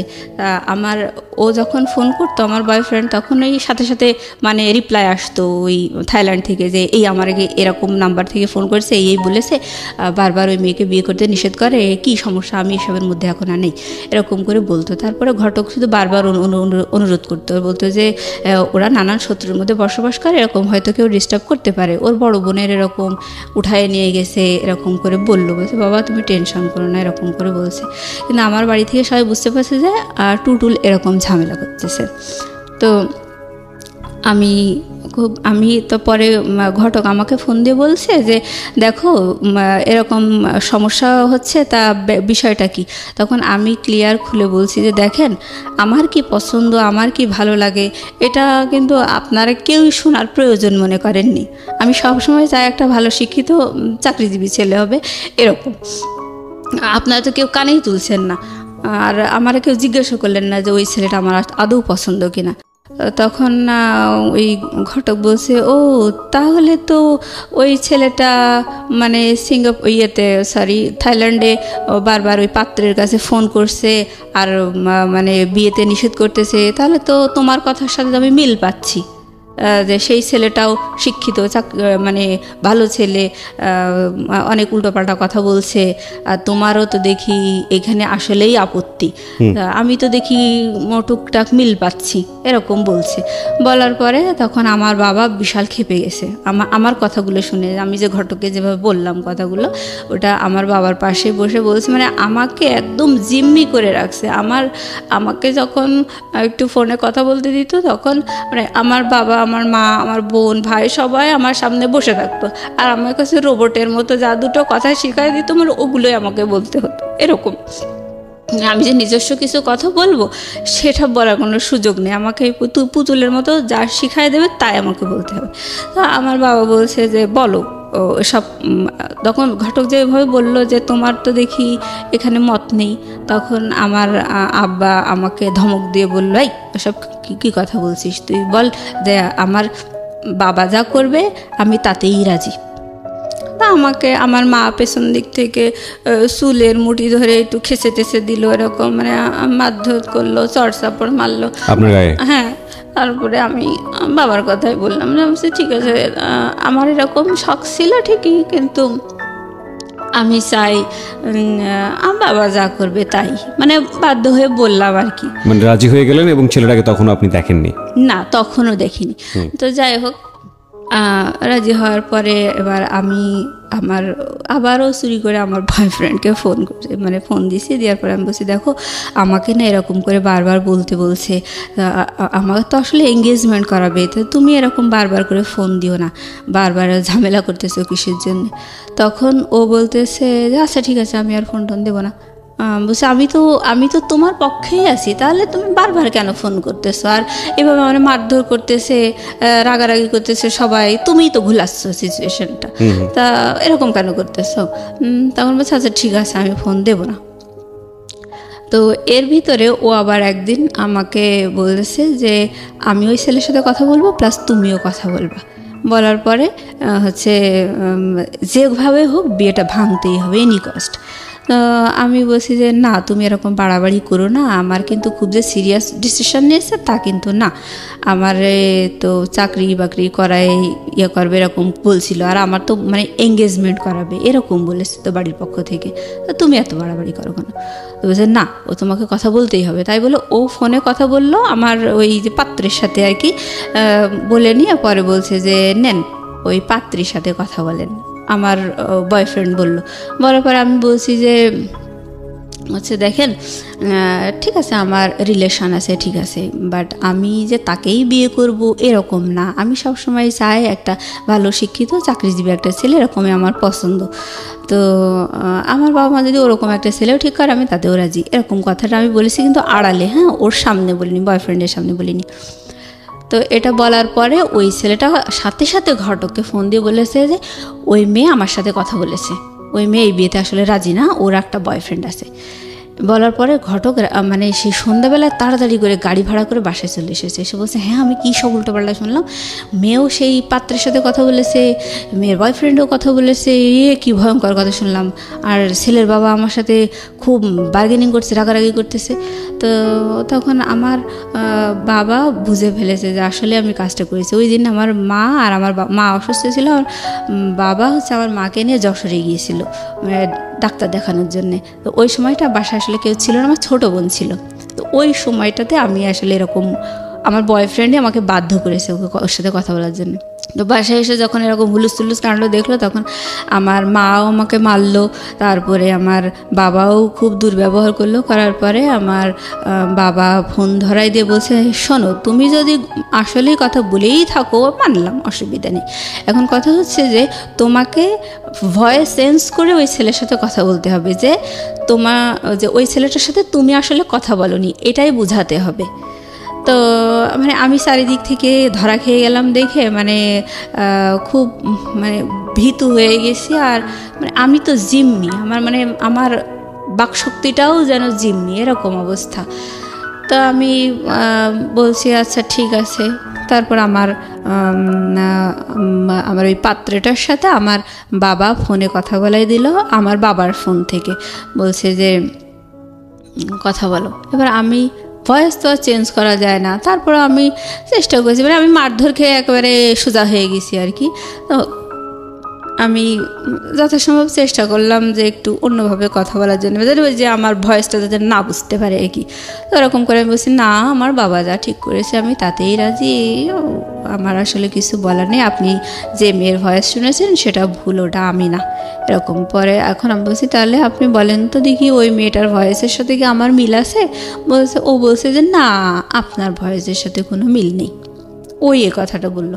তারপরে আমার বাবা, আমার ফোনের পিছন দিকে আমার বোন, আমার মা একদম কান লাগিয়ে থাকতো, আর ওই পাত্র কি বলছে সেগুলো আমার মা আর বোন শুনতো, আর আমার মা বোন দুজন মিলে আমাকে ওই পেছন দিক থেকে কিলঘুষি মারতো আর ফিসফিস করে বলতো, এটা বল ওইটা বল, আমি রাজি, এরকম করে বলতে বলতো, আর আমি তাই বলতাম। বলার পরে পরিবেশ ঠিক হয়ে গেল। হওয়ার পরে এবার হচ্ছে পাত্র, মানে ওই আমার ওই পাত্রের বাবা আর কি বলছে যে আমি তো একা দেখে আসছি, এবার আমি চাচ্ছি যে আমার ছেলে, বৌমা, মেয়ে, জামাই সবাইকে নিয়ে পাত্রিকা আর একটু দেখে আসবো, আর হচ্ছে মানে এঙ্গেজমেন্ট করাই আসবো, এরকম বললো। বলার পরে আমি বলছি যে দেখো, আমার বয়ফ্রেন্ডকে বলছি, দেখো ওই সামনে শুক্রবার না আমার হচ্ছে এঙ্গেজমেন্ট, ওই তুমি বারবার ফোন দিয়েও কিন্তু পজিশন হলো না, আর আমি তো তাদের হাতে বন্দি আছি, আমার ওই পুতুলের মতো যা বলতে বলছে তাই আমি বলে যাচ্ছি, তাহলে এগুলো করে কোনো লাভ হচ্ছে না, তুমি থামো, এঙ্গেজমেন্টটা অন্তত হতে দাও। তারপর মানে এঙ্গেজমেন্ট হবে হচ্ছে আগামীকাল শুক্রবার, আজকে হচ্ছে বৃহস্পতিবার, আজকে আমি বিকেলবেলা আমার বয়ফ্রেন্ডকে জানাচ্ছি যে দেখো আমার আগামীকালকে এঙ্গেজমেন্ট। তো আমি ওরকম বলার পরে আমার বয়ফ্রেন্ড বলছে, দেখো আমি খুব দুশ্চিন্তায় আছি, যেভাবেই হোক তুমি এই এঙ্গেজমেন্ট বন্ধ করো, আমি কখনোই চাই না তোমার হাতে এঙ্গেজমেন্টের আংটি উঠুক, আমি একদমই চাই না, যদি এরকম হয় তোমার সাথে আমার রিলেশন কিন্তু ব্রেকআপ হয়ে যাবে। তো আমার বয়ফ্রেন্ড ওভাবে নিষেধ করে দেওয়ার পরে আমি খুব দুশ্চিন্তায় পড়ে গেলাম। পরে হঠাৎ করে আমি ভাবছি কীভাবে বিয়ে ভাঙা যায়, কীভাবে এঙ্গেজমেন্ট ভাঙা যায়, কীভাবে ওদের আশাটা বন্ধ করা যায়, এই দুশ্চিন্তা করতে করতে বাসায় ফিরে আসছি। তোর কি মত এবার বল দেখি, তুই এত ঘুলাচ্ছিস, কি সমস্যাটা কি এবার বল। তো বলছি, দেখেন বিয়েটা তো ভেঙেই গেছে, তার টুটুল তো অনেক ভালো স্টুডেন্ট, টুটুলের একটা ভালো চাকরি বাকরি হলে তখন ওর সাথেই আমাকে দিয়েন বিয়ে। এই কথাটা আমি যখনই বলেছি, বলার পরে আমার মা সে চোখ বন্ধ করে উল্টো পাল্টা সারা গায়ে আমাকে বাড়ুন দিয়ে মারতে মারি চোটে আমি সারা ঘরে আমি হিসু করে ফেলছি। হ্যাঁ, কাপড় চোপড় নষ্ট হয়ে গেছে, আর আমার ভাই বারবার ঠেকাচ্ছে, বলছে থাক আর মারতে হবে না, আর মারতে হবে না। আমার বড়পা যখনই বারবার বিয়েতে একটু বাধা আসছিল তখনই আমার বড়পা খুব রেগে যেত, ও বলতো যে ওরে বাবা তাহলে তো টুটুলের সাথে হয়তো ওর বিয়ে হবে, এরকম ওর তো স্বপ্ন ও একাই বিসিএস ক্যাডার হবে, হ্যাঁ, টুটুলের সাথে কোনোভাবেই যেন আমার না হয়, যার জন্য ও বেশি খেপে যেত। তো আমাকে যখন মারধর করেছে তখন আমার বড়পা বলছে যে ঠেকাচ্ছিস কিসের জন্যে, মারুক ওকে মারুক, পাক্কা শয়তান, অনেক শয়তান, অনেক হারামি, কতভাবে যে আমাদেরকে হ্যারাস করলো, ওকে কি খারাপ ছেলের সাথে দেওয়া হচ্ছে, এরকম করে মারি চোটে। আমি বলছি আচ্ছা ঠিক আছে, আমি ওই মোবাইলে বিয়ে করতেই রাজি আছি। তখন আমার মা বলছে যে ভূত না ঝাড়ালে হয় না, এভাবে বলছে। বলার পরে যাই হোক আমি বিয়েতে রাজি হয়ে গেছি দেখে আমার বয়ফ্রেন্ডের সাথে আমি কথাবার্তা বন্ধ করে দিছি। দিয়ে পরে ও বলছিল যে আর ফোনে ওই আমার ওই পাত্রের সাথে আর কথাটা তো বলবে না, এরকম একটা কথা দিয়েছিল। দেওয়ার পরে আমি যখনই ফোনে আবার রাজি হয়ে গেছি, পাত্রকেও বলে দিয়েছে যে হ্যাঁ আমাদের বাসা থেকে বলেছে না মেয়ে বিয়েতে রাজি, তুমি যা শুনেছো সব ভুল, সবই শত্রুতার কারণে হয়েছে, এভাবে আসলে বিয়েতে আমি রাজি হয়ে গেছি। তো আমার যখন এরকম আমি বিয়েতে আপত্তি করতাম তখন আমার বড় বোন, সবাই আমার চেহারা নিয়ে নেগলেক্ট করেছে। আমার বড় বোন বলতো যে দুদিন বাদে তো আমার যখন বিয়েটা একেবারে ভেঙেই গেছিলো, ওই যে এঙ্গেজমেন্ট করতে এসেও আসলো না, আমি একটু ঝামেলা করছিলাম, তো ওই সময় আমার বড় বোন বলছিল যে কয়েকদিন পরে তো তাসফিয়ার গায়ে হলুদ, তখন তো অনেক মেহমান আসবে, তা তুই একটু ভালো করে সাজিস, যদি তোর দেখে কেউ পছন্দ করে তখন যদি তোর একটা গতি হয়। এরকম করে মানে উপহাস করে বলল। তো যাই হোক, পরে আমার বড় বোন আমি বিয়েতে রাজি হওয়ার পরে বললো, সেই তো রাজিই হলি, তাহলে আর এত ঘোল খাওয়ার কি দরকার ছিল, সারা ঘর হিসু টিসু করে, কি একটা ইয়াং মেয়ে লজ্জাও করে না, সিসি এরকম করে বললো। যাই হোক, আমি তখন মানে নিজে কোথায় যেন হারিয়ে গেছি, এরকম সবাই দুর্ব্যবহার করে আমাকে বিয়েতে রাজি করালো। আর আমি যখন আপত্তি করতাম তখন আমার বাবাও ঘটককে বলতো যে ভাই আপনি টেনশন করেন না, আমার ছোট মেয়েটার বিয়ে হয়ে গেলে ওকে আমি বাড়ি থেকে বের করে দেব, ও কোনো দারোয়ান ধরে নিকি করে থাকতে যাক, ওরে আমি বাড়ি থেকে বের করে দেবো। দিয়ে এই কথা বললে আমার বাবার সাথে কথা বলতো না। তারপরে আমাকে পরে একদিন সকালবেলা ওরকম আবার ওরকম করে কথা বললো, বলে আমার গলা টিপে ধরে বললো যে মরতে পারিস না, এরকম করে তোর আমি বাড়ি থেকে বের করি। তো যাই হোক, আমি মারধর করার পরে আমি চারিদিক থেকে মানে জিম্মি হয়ে গেলাম, আমি বিয়েতে রাজি হয়ে গেছি। এবার আমার বিয়েটার ডেট পড়লো হচ্ছে জানুয়ারি 7 তারিখ 2011 সাল। তো আমার এই ঘটনাগুলো হচ্ছে মানে ডিসেম্বরের শেষের দিকে, 2010 সাল ডিসেম্বরের শেষের দিকে। তো আমার ছোট বোনের পাত্রপক্ষ বিশাল গল্প করছিল, বলছিল যে সীতাহার দেবে, অনেক গহনা দেবে, অনেক কিছু, বিশাল গল্প আর কি। মানে আমার মা বাবা সবসময় ওই ঘটকের গল্প শুনেই বিয়েতে রাজি। হ্যাঁ, কেউ যাচাই করেনি যে আদৌ ঠিক শুনছি কিনা, কারণ আপনাকে নিয়ে অনেক টেন্স ছিল তারা। হ্যাঁ, আমার ছোট বোনের ব্যাপারে, আমার ছোট বোনের যে বিয়ে ঠিক করছিল যে ডিপ্লোমা ইঞ্জিনিয়ার, ওরও পছন্দ ছিল না। আর ওরও মানে ওর পাত্রপক্ষ থেকেও বড় বড় গল্প শুনেছিল, ওগুলোও যাচাই করেনি আর কি। মানে ছোট বোনের ওগুলোও যাচাই করেনি, মানে ওরে তো মান সম্মান বাঁচানোর জন্য তড়িঘড়ি করে বিয়ে দিতে চাইছিল। তো যাই হোক, ওর বিয়ের ডেট পড়লো হচ্ছে ডিসেম্বরের 23 তারিখে। তো এদিকে আমিও বিয়েতে রাজি হয়ে গেছি। এবার আমার ছোটো বোনের বিয়ের দিন পাত্রপক্ষ আসলো। তো পাত্রপক্ষ যে মানে আহামরি গল্প দিয়েছিল, সেই গল্প অনুযায়ী বিয়ের দিন কিছুই পাওয়া গেল না। বলছিল যে 40-50 ভরি স্বর্ণের গহনা দেবে, অনেক কিছু, অনেক টাকা দেনমোহর হবে, মেলা গল্প শুনেই তো বাবা মা রাজি হয়েছিল। তবে দেখা গেল যে 1.5 থেকে 2 ভরি স্বর্ণের গহনা দিয়েছে, আর এই যে হাতে 2টা বালা দিয়েছে, সেটা হচ্ছে ব্রোঞ্জের উপরে 4-5 আনা স্বর্ণ মানে ঘষা টসা দিয়ে বানায় আর কি, ওরকম বালা দিয়েছে। মানে আমার বোন যে অনুযায়ী গল্প শুনছিল সেই অনুযায়ী কিচ্ছু পায়নি দেখে ওর খুব মন খারাপ, বললো আমার কি দিল, কোথায় দিল, এরকম। তা যাই হোক, আমার ছোটো বোনের বিয়ে হয়ে গেল। বিয়ে হওয়ার পরে শ্বশুরবাড়িতে গেল। আমার বোনটা আসলে একটু কি বলবো, ও মানে অল্পতে একটু বেশি গল্প দেওয়া স্বভাব ছিল ওর। ও আমাকে বলছে ওর বিয়ের 3 দিন পরে ওরা এসছে, মানে আমার ছোটো বোন ছোটো বোনাই ওরা আমাদের বাসায় এসছে বিয়ের 3 দিন পরে। তখন ঘটক মানে আমার বিয়ের জন্য রেডি। তো ঘটক আর ঘটকের ওয়াইফ, আমার ফুপুই হয় ঘটকের ওয়াইফ, তো উনি বলছে যে তাসফিয়ার বিয়েতে, আমার মা বলছে যে তাসফিয়ার বিয়েতে তো বিরাট গল্প শুনলাম, তো সেই অনুযায়ী তো কিছু পেলাম না। তো আমার ফুপু বলছে যে ঠিক আছে, মুসলিমার বিয়েতে আপনারা খুব ভালো করে যাচাই করে নিন, যেহেতু এইটাতে পাননি, আর 2টো পাত্রই তো আমার হাজব্যান্ড ঠিক করেছে, তো এটা আপনারা যাচাই করেই নেন।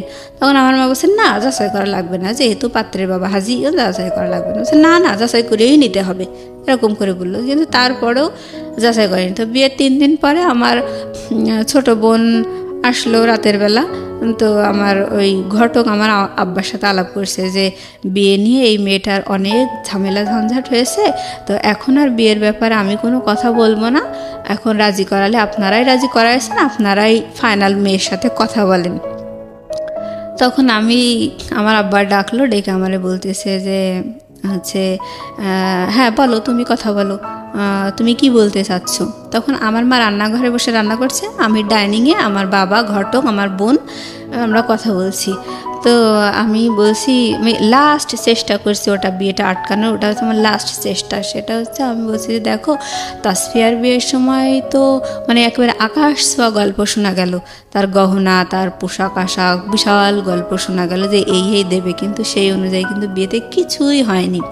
তাহলে আমাকে অন্তত এঙ্গেজমেন্ট করায় রাখো, তারপর সব কিছু যাচাই টাচাই করে নিয়ে উনি তো 6-7 মাস পরে আসবে, তখন আমার বিয়ে দিও। এই কথাটা কেবল আমি বলছি, ওটা আমার বিয়ের ভাঙা। তখনও আমি মানে মন থেকে রাজি না, তো মার খেয়ে রাজি হয়েছি। ওই সময় ওটা যখন বললাম, তখন আমার মা রান্নাঘর থেকে বলছে আর একটু বাড়ুন দিয়ে মারবো নাকি, এরকম বলছে আমার মা। আর আমার বাবা বলছে যে তাসফিয়ার বিয়েতে কি পাওয়া গেছে কি পাওয়া যায়নি ওসব তোমার দেখার দরকার নেই, তুমি এই বিয়েতে রাজি, তুমি এখন কথা বলো। তো আমি দেখলাম যে না, আর আসলে বলার আর কিছু নেই, মনে মনে বললাম। পরে আমি বসে আচ্ছা ঠিক আছে তোমরা যাবার তাই করো। মানে আমি মানে কেমন আমার মনটা অন্য একটা জগতে অন্ধকারের মধ্যে হারিয়ে গেছে, হতাশা, মানসিক আঘাত, কষ্ট, দিকে বয়ফ্রেন্ড তো মেলা ঘুলাইয়ে দিল। তো যাই হোক আমি বললাম আচ্ছা ঠিক আছে। তখন আমার বাবা বললো যে ঠিক আছে তুমি হাজী সাহেবের সাথে কথা বলো। পরে আমি বলছি কি কথা বলবো? বলছে যে তুমি যে চোখের সমস্যার কথা বলছিলা, উনি কষ্ট পাইছে, তুমি এখন তার কাছে ক্ষমা চাও। আমি কিন্তু সত্যি কথা বলছি যে আমার চোখের সমস্যা, অথচ তার জন্যে আমার বাবা হাজী সাহেবের কাছে আমাকে ক্ষমা চাওয়ালো, যে আমি অন্যায় করছি, ভুল করছি। আমি তাই বললাম যে আঙ্কেল সরি, বুঝতে পারিনি, আপনি আমারে মাফ করে দেন। মানে আমি সবার হাতের পুতুল, তো আমি ওইভাবেই বলছি। বলার পরে হয়ে গেল, বিয়েতে আমি রাজি। তারপরে জানুয়ারির 7 তারিখে আমার বিয়ের ডেট পড়লো। আমার ফোন, মানে ওটাতে তো শুধু মেমোরি ছিল। আমার মা বলল, মানে যখন ওই আমাকে মেরে ধরে বিয়েতে রাজি করা ছিল বারণ দিয়ে, তখন বলছে এই ফোনের মধ্যেও নিশ্চয়ই কোনো ঝামেলা আছে, তাই বলে ওইটাও কেড়ে নিয়েছিল। হ্যাঁ, তারপরে যাই হোক, পরে আমাকে বলল যে আমি বিয়েতে রাজি হওয়ার পরে আমাকে দেখতে আসবে আরও একবার, আমার ওই হাজী সাহেব আর একবার দেখতে আসবে পরের দিন। আমাকে বললো ভালো ড্রেস আপ করে রাখো, উনি আসবে, দেখে যাবে। আসলো, আসার পরে দেখা টাকা করে গেল। এবার জানুয়ারির 7 তারিখ বিয়ের ডেট পড়লো। তো ওই বিয়ের দিন আমার ছোট বোন, ছোট বোনাই আসছে।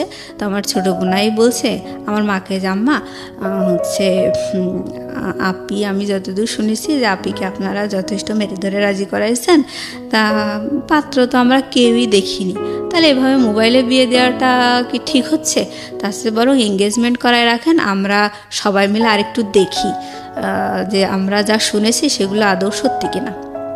তখন আমার মা বলছে ওরে বাবা, ছেলেটার 250 বিঘা জমি আছে, ছেলের বাবার 250 বিঘা জমির মালিক, তাকে 30 বিঘার উপরে বিল আছে, তারপরে ছেলেটা 10 লক্ষ টাকার গহনা নিয়ে এসেছে, তুমি এসে ভালো আর কি বলছো? বাদ দাও, তোমরা ছোট মানুষ, তোমরা বোঝো না, আসলে বাদ দাও, মোবাইলেই বিয়ে হবে।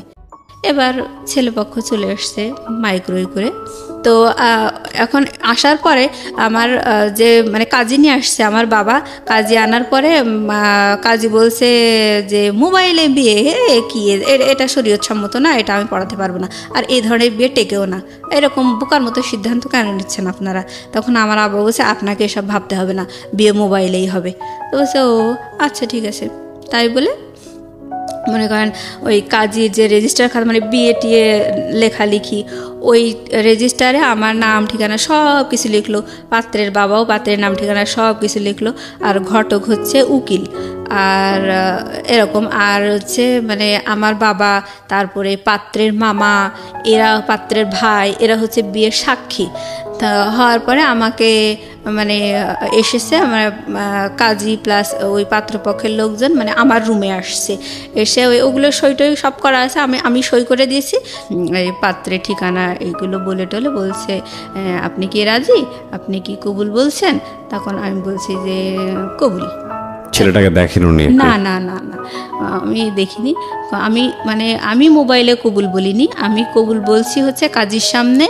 কাজী ওখানে আমার বাবা, তারপর কাজী, ঘটক, মানে পাত্রের বাবা, পাত্রের ভাই, এগুলো সবাই আমার রুমে সবাই দেখছে যে আমাকে কবুল পড়াচ্ছে, আমি কবুল বলছি।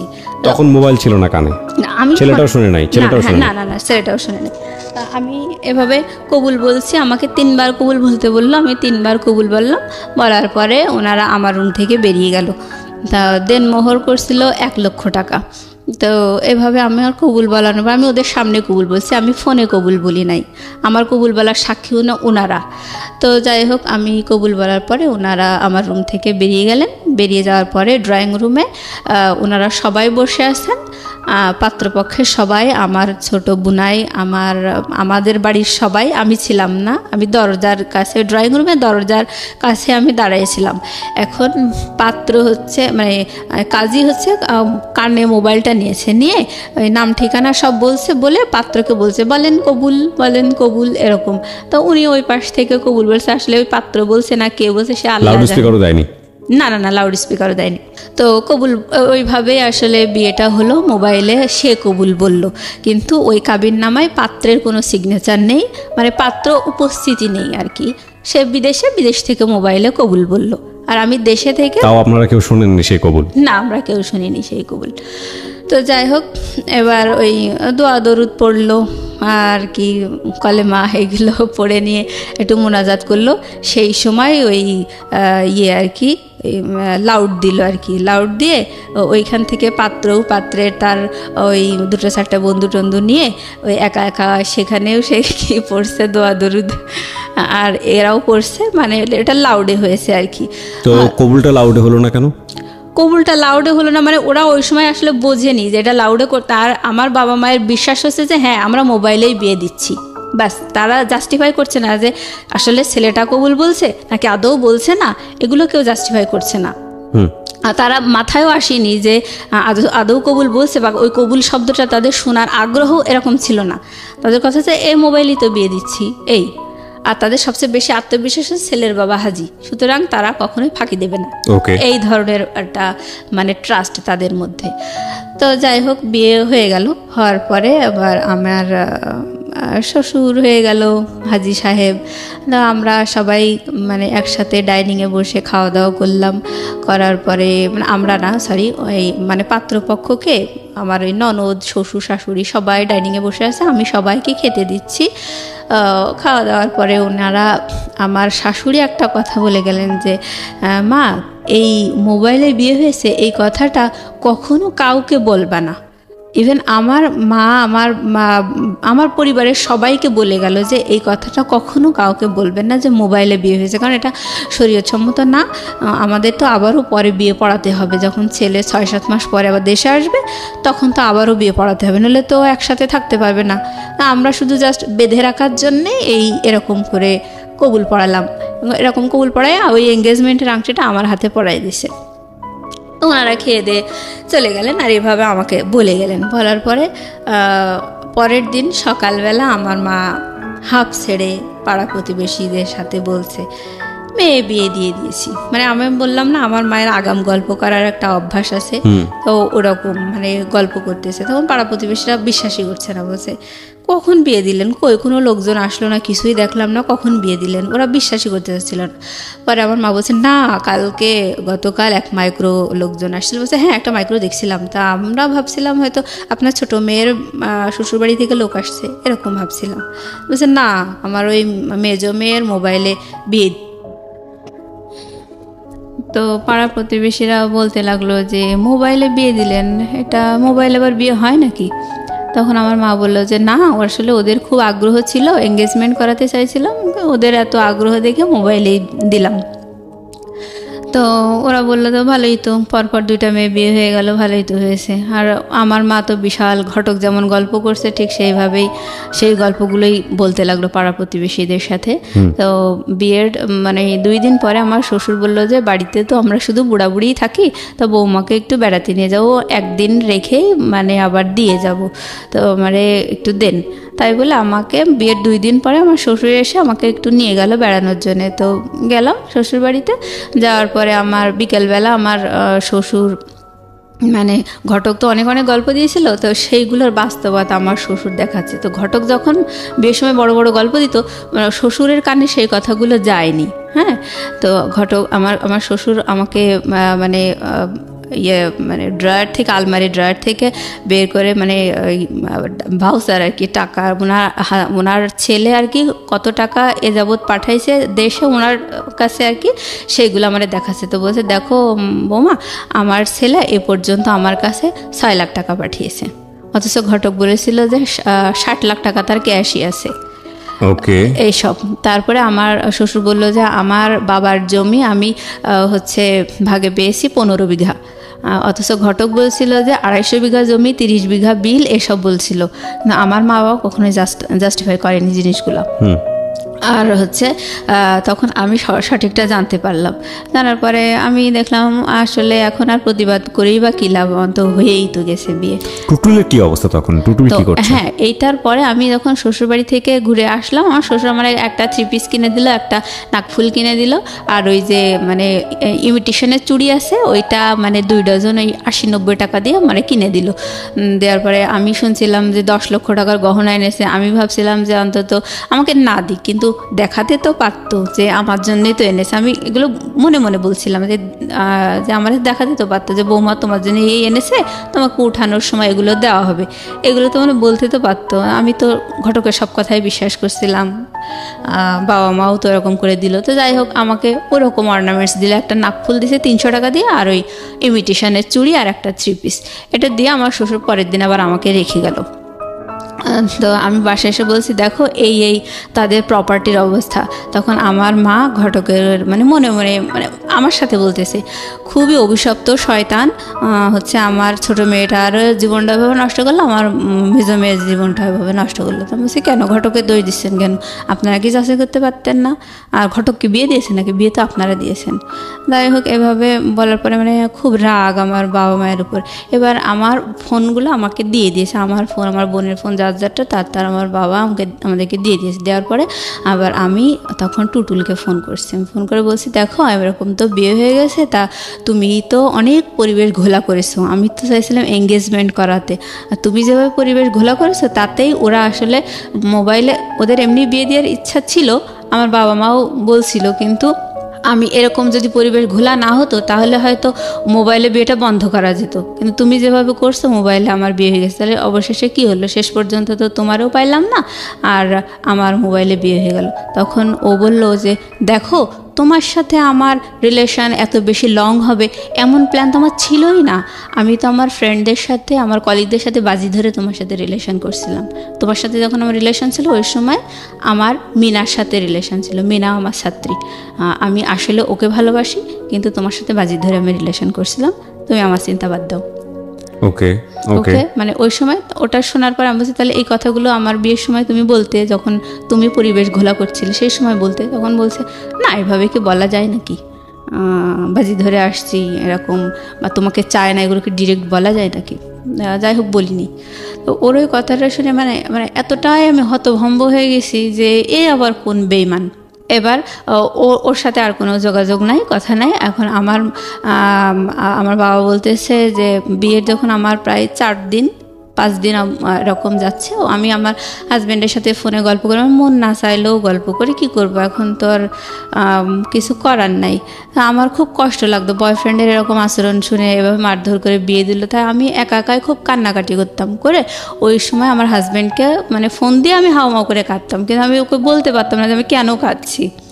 তো ও মনে করতো আসলে আমি ওদের খুব ভালোবাসি, ওকে খুব দেখতে চাই, কাছে পেতে চাই, এই জন্যে আমি কাঁদছি। তো ও আমাকে বুঝাতো, মানে ওর ধারণাটা ভুল। হ্যাঁ, কিন্তু আমি তো আমার মনের কথাগুলোও বলতে পারছি না। তো ও বলছে যে এভাবে কান্নাকাটি করো না, আমি চলে আসবো দেশে, তুমি এভাবে কাঁদলে কিন্তু আমি এখনই চলে আসবো, এরকম করে বলার পরে আমার বিয়ের যখন 5-6 দিন, বিয়ের পরে কি আপনি নিজের বাড়িতে থাকলেন নাকি শ্বশুর বাড়িতে চলে গেলেন? না, আমি শ্বশুর বাড়িতে ওই একদিন বেড়ানোর জন্য গেছি, 1 রাত থেকে আবার শ্বশুর আবার আমাকে দিয়ে গেছে। হ্যাঁ, তো মানে বলছে যে উঠায় নেওয়ার পরে আমি শ্বশুর বাড়িতে যাবো এরকম। তো যাই হোক, আবার আমার বাবা আমাকে বললো, মানে আমাকে বিয়ে দিয়েই মানে হাফ ছেড়ে বাঁচলো, মানে পাত্রপক্ষ যেরকম বড় বড় গল্প দিছিল যে পড়াবে, চাকরি, ঘুষ দেবে, এইগুলো।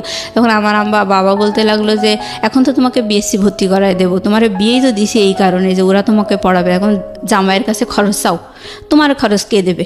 আর বাসা থেকে আমার মাও মানে খুব খারাপ বিহেভ করতে বলছে, 2 দিন হাজব্যান্ড না হতেই তার দরদ খুব বোঝা শিখে গেছে, এরকম বলছে। আমার আসলে টাকা চাইতে খুব লজ্জা করতো। আমার বলছি যে বিয়ে তো তোমরাই দিচ্ছ, তাহলে তোমরা টাকা চেয়ে দাও, আমি কেন চাইতে যাবো? বলছে কেন, এখন তো তোর নিজস্ব পরিবেশ হয়েছে, এখন তুই তোর মতো করে ম্যানেজ করে নিবি। মানে আমার উপরে চাপাই দিচ্ছে এবং আমার বলতে যে তোর খরচ কে দেবে, তোর তো বিয়ে হয়ে গেছে, তোর খরচ কে দেবে, এরকম করে নেগলেক্ট করে কথা বলে। তারপরে আমার আসলে অনেক খারাপ লাগে ব্যবহার আসার এরকম দেখে আমি আমার হাজব্যান্ডকে বলছি যে দেখো তুমি তো বলছিলে যে চাকরির বাকরির ঘুষ দেবা, পড়াবা, আবার বিএসসি ভর্তি করাই দেবা, সবই তো বলছিলে, তাহলে এই সব শুনেই তো রাজি হয়েছি। তখন আমার বাড়ি থেকে বলতেছে তুমি বিএসসি ভর্তি করাই দিতে, তা তুমি দাও। বলতেছে যে কেন, বিএসসি আমি এখন ভর্তি করাই দেবো, কারণ তোমার মুখ তো আমি দেখিনি। বিএসসি ভর্তি করে, বিএসসি পড়াতে তো লাখ লাখ টাকা খরচ হবে, আমি তো তোমার মুখই দেখিনি এখনো, তাহলে এত টাকা এখন তুমি তোমার বাবার ঘরে আসো, তোমার বাবার মার কাছে খরচ চাও। এটা আপনার হাজবেন্ড বললো? বলার পর আমি, ছিল আপনার হাজবেন্ডের? ওর নাম ছিল হচ্ছে শামসুল। হ্যাঁ, শামসুল।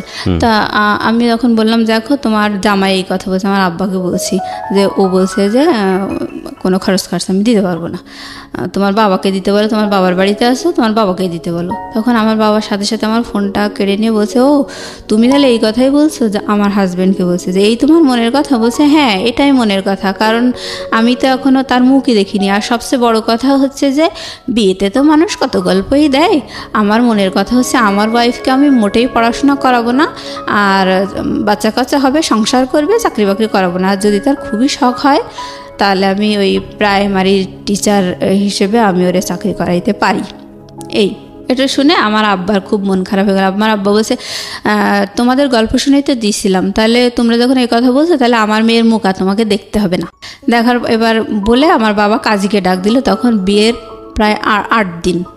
তখন আমার বাবা কাজীকে ডেকে বলছে যে পাত্রপক্ষ তো এই বললো, তা আমার ভাইয়ার এগোনোর ইচ্ছা নেই, যা হবার হয়েছে। তখন আমার কাজী আঙ্কেল খুব ধমক দিল আব্বাকে, বলছে আমি তো নিষেধই করছিলাম আপনারা এইগুলো করবেন না, শুধু শুধু এভাবে পাড়ার প্রতিবেশী সবাই জেনে গেল মেয়ের বিয়ে হয়েছে, এ কী করলেন আপনারা, পুতুল খেলার মতো। তখন আব্বা বলছে যাই হোক বাদ দেন, এখন কিভাবে পরিত্রাণ পাওয়া যায় সেটা বলেন। বলছে যে এই বিয়েটা রেজিস্ট্রি হয়নি, পাত্রের সই নেই, সুতরাং পাত্রের সইয়ের ব্যবস্থা করতে হবে, করার পরে বিয়ে রেজিস্ট্রি করতে হবে, সেই রেজিস্ট্রি করার পরে যখন আপনারা ডিভোর্সের আয়োজন করবেন সেই সময় আপনারা দেনমোহর যে 1 লাখ টাকা করা আছে ওই টাকাটা আপনারা দাবি করতে পারবেন। তখন আব্বা বলছে আমি এত দূর এগোতে চাই না, আমি এখনই সমাধান চাই। কি আছে বলেন? বলছে যে তখন কাজী বলছে যে এখন সমাধান একটাই, সেটা হচ্ছে 2 পক্ষ আপনারা এক জায়গায় হাজির হবেন এবং আপনারা সাক্ষী রাখবেন যে আপনারা পরবর্তীতে কেউ কাউকে ডিস্টার্ব করবেন না, যার যার লাইফ সেটেল, তো আপনি কখনো ডিস্টার্ব করবেন না এবং হচ্ছে কোনো দাবি দেওয়া নেই, কিছু নেই, সব বাদ। এই বলে ওই কাবিনের কাগজটা যে রেজিস্টারে আমার আছে ওই কাগজটা আমি ছিঁড়ার পরে আপনারা ওই 2 জনের সাক্ষী রেখে ওই কাগজটা ছিঁড়ে ড্রেনে ফেলে দেবেন। তো এটাই করলো। হ্যাঁ, এইভাবেই মানে ড্রেনে ফেলে দিল 2 পক্ষের সাক্ষী রেখে, ওই বিয়ে ওখানেই শেষ হয়ে গেল।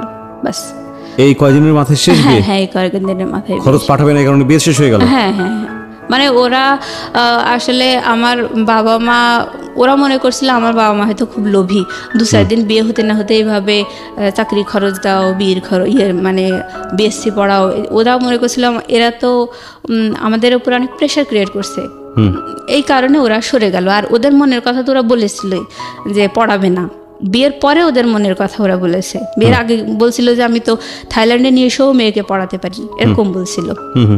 বিয়ের পরে আসল কথা যখন মুখোশ ওদের খুলে গেল তখন আমার বাবা এইভাবে বিয়েটা আসলে বাদ হয়ে গেল।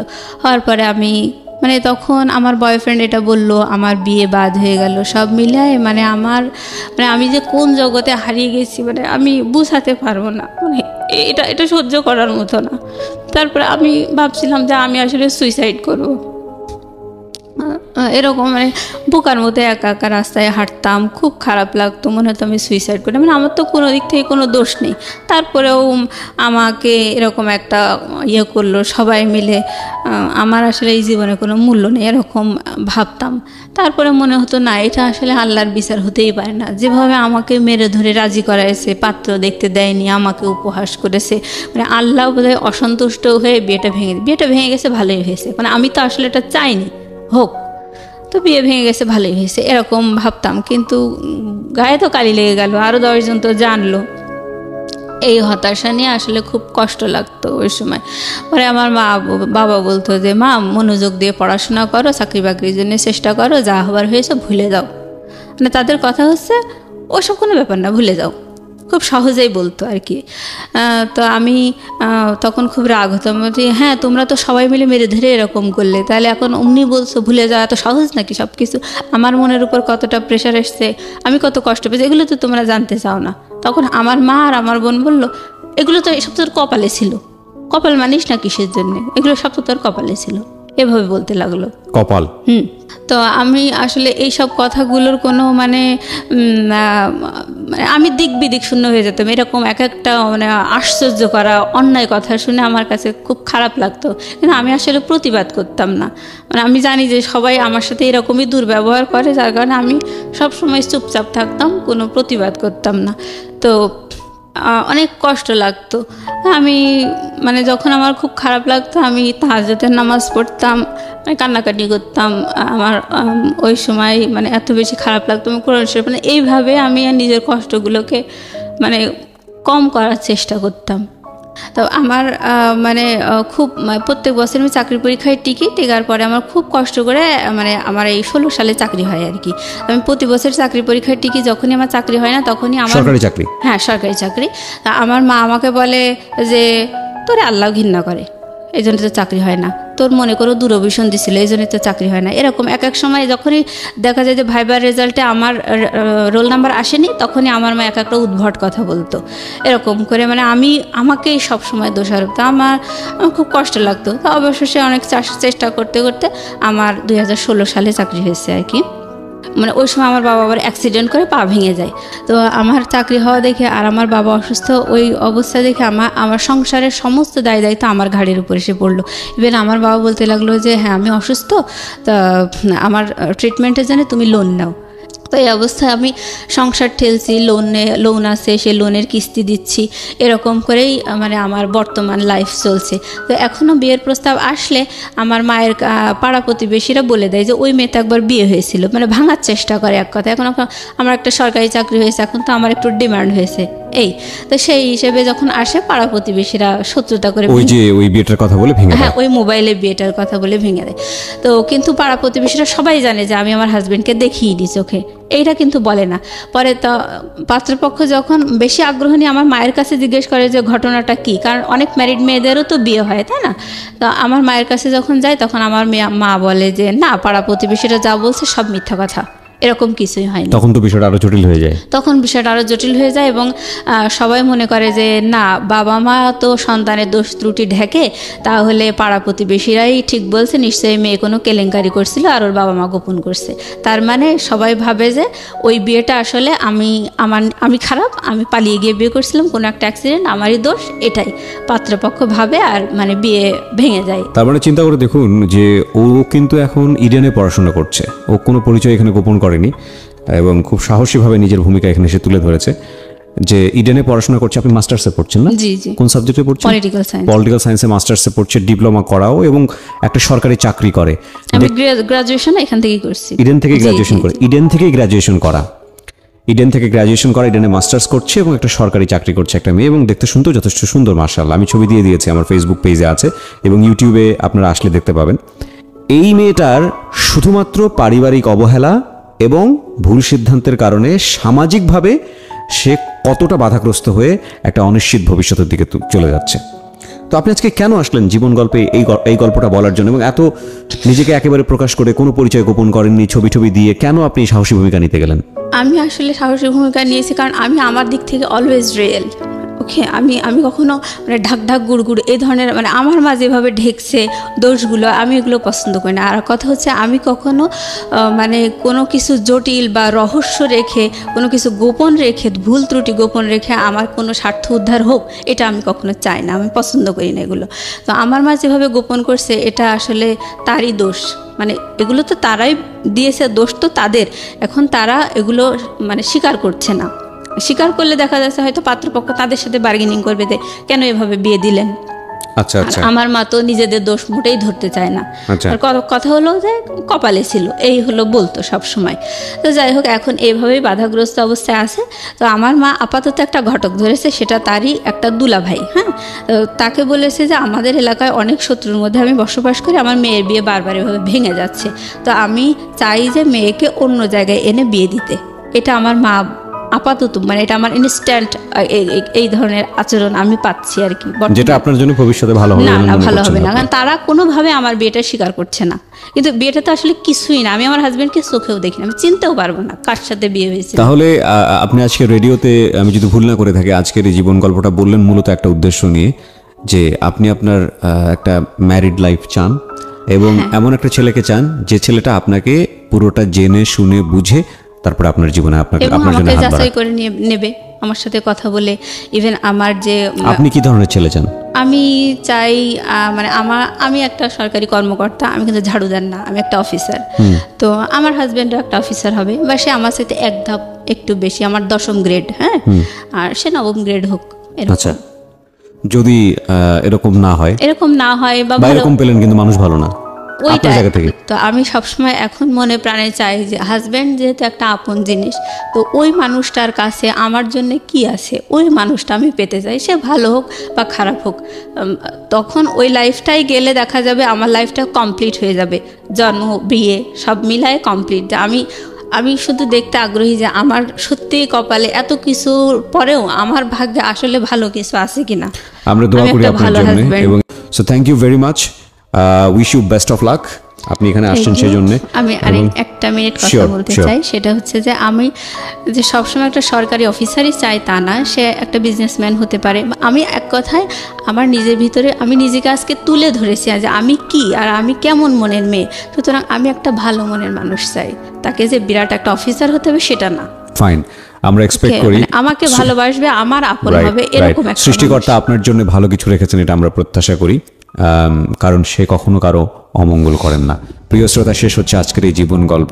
সবসময় যে কথাটি বলতে চাই, প্রতিটি মানুষ তার নিজ নিজ জায়গাতে অনেক বেশি সীমাবদ্ধতা নিয়ে সামনের দিকে এগোয়। বিভিন্ন রকমের সমস্যা, বিভিন্ন রকমের মানুষের।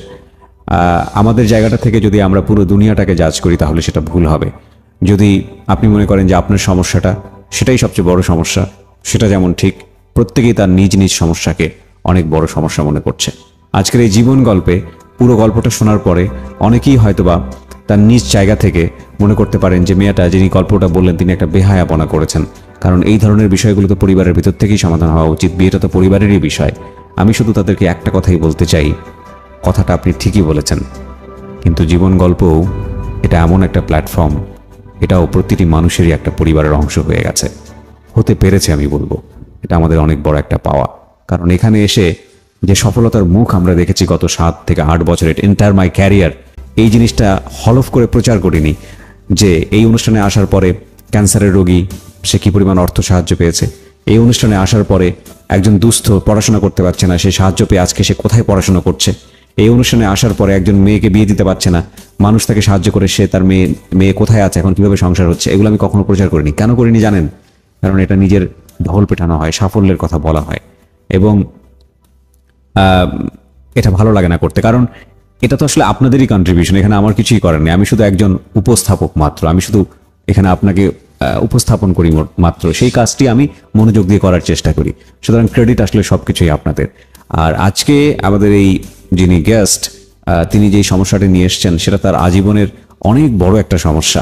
তিনি তার পরিবারের উপর আস্থা রাখতে পারছেন না বলেই তিনি এখানে এসছেন, এবং তিনি আমাদের এই অনুষ্ঠানটিকে সবচাইতে গ্রহণযোগ্য মনে করেছেন সেই জায়গাটি থেকে। এটা যে আমাদের জন্য কত বড় পাওয়া, দ্যাট ইজ বিয়ন্ড ইমাজিনেশন। অনেক বেশি ভালো থাকুন।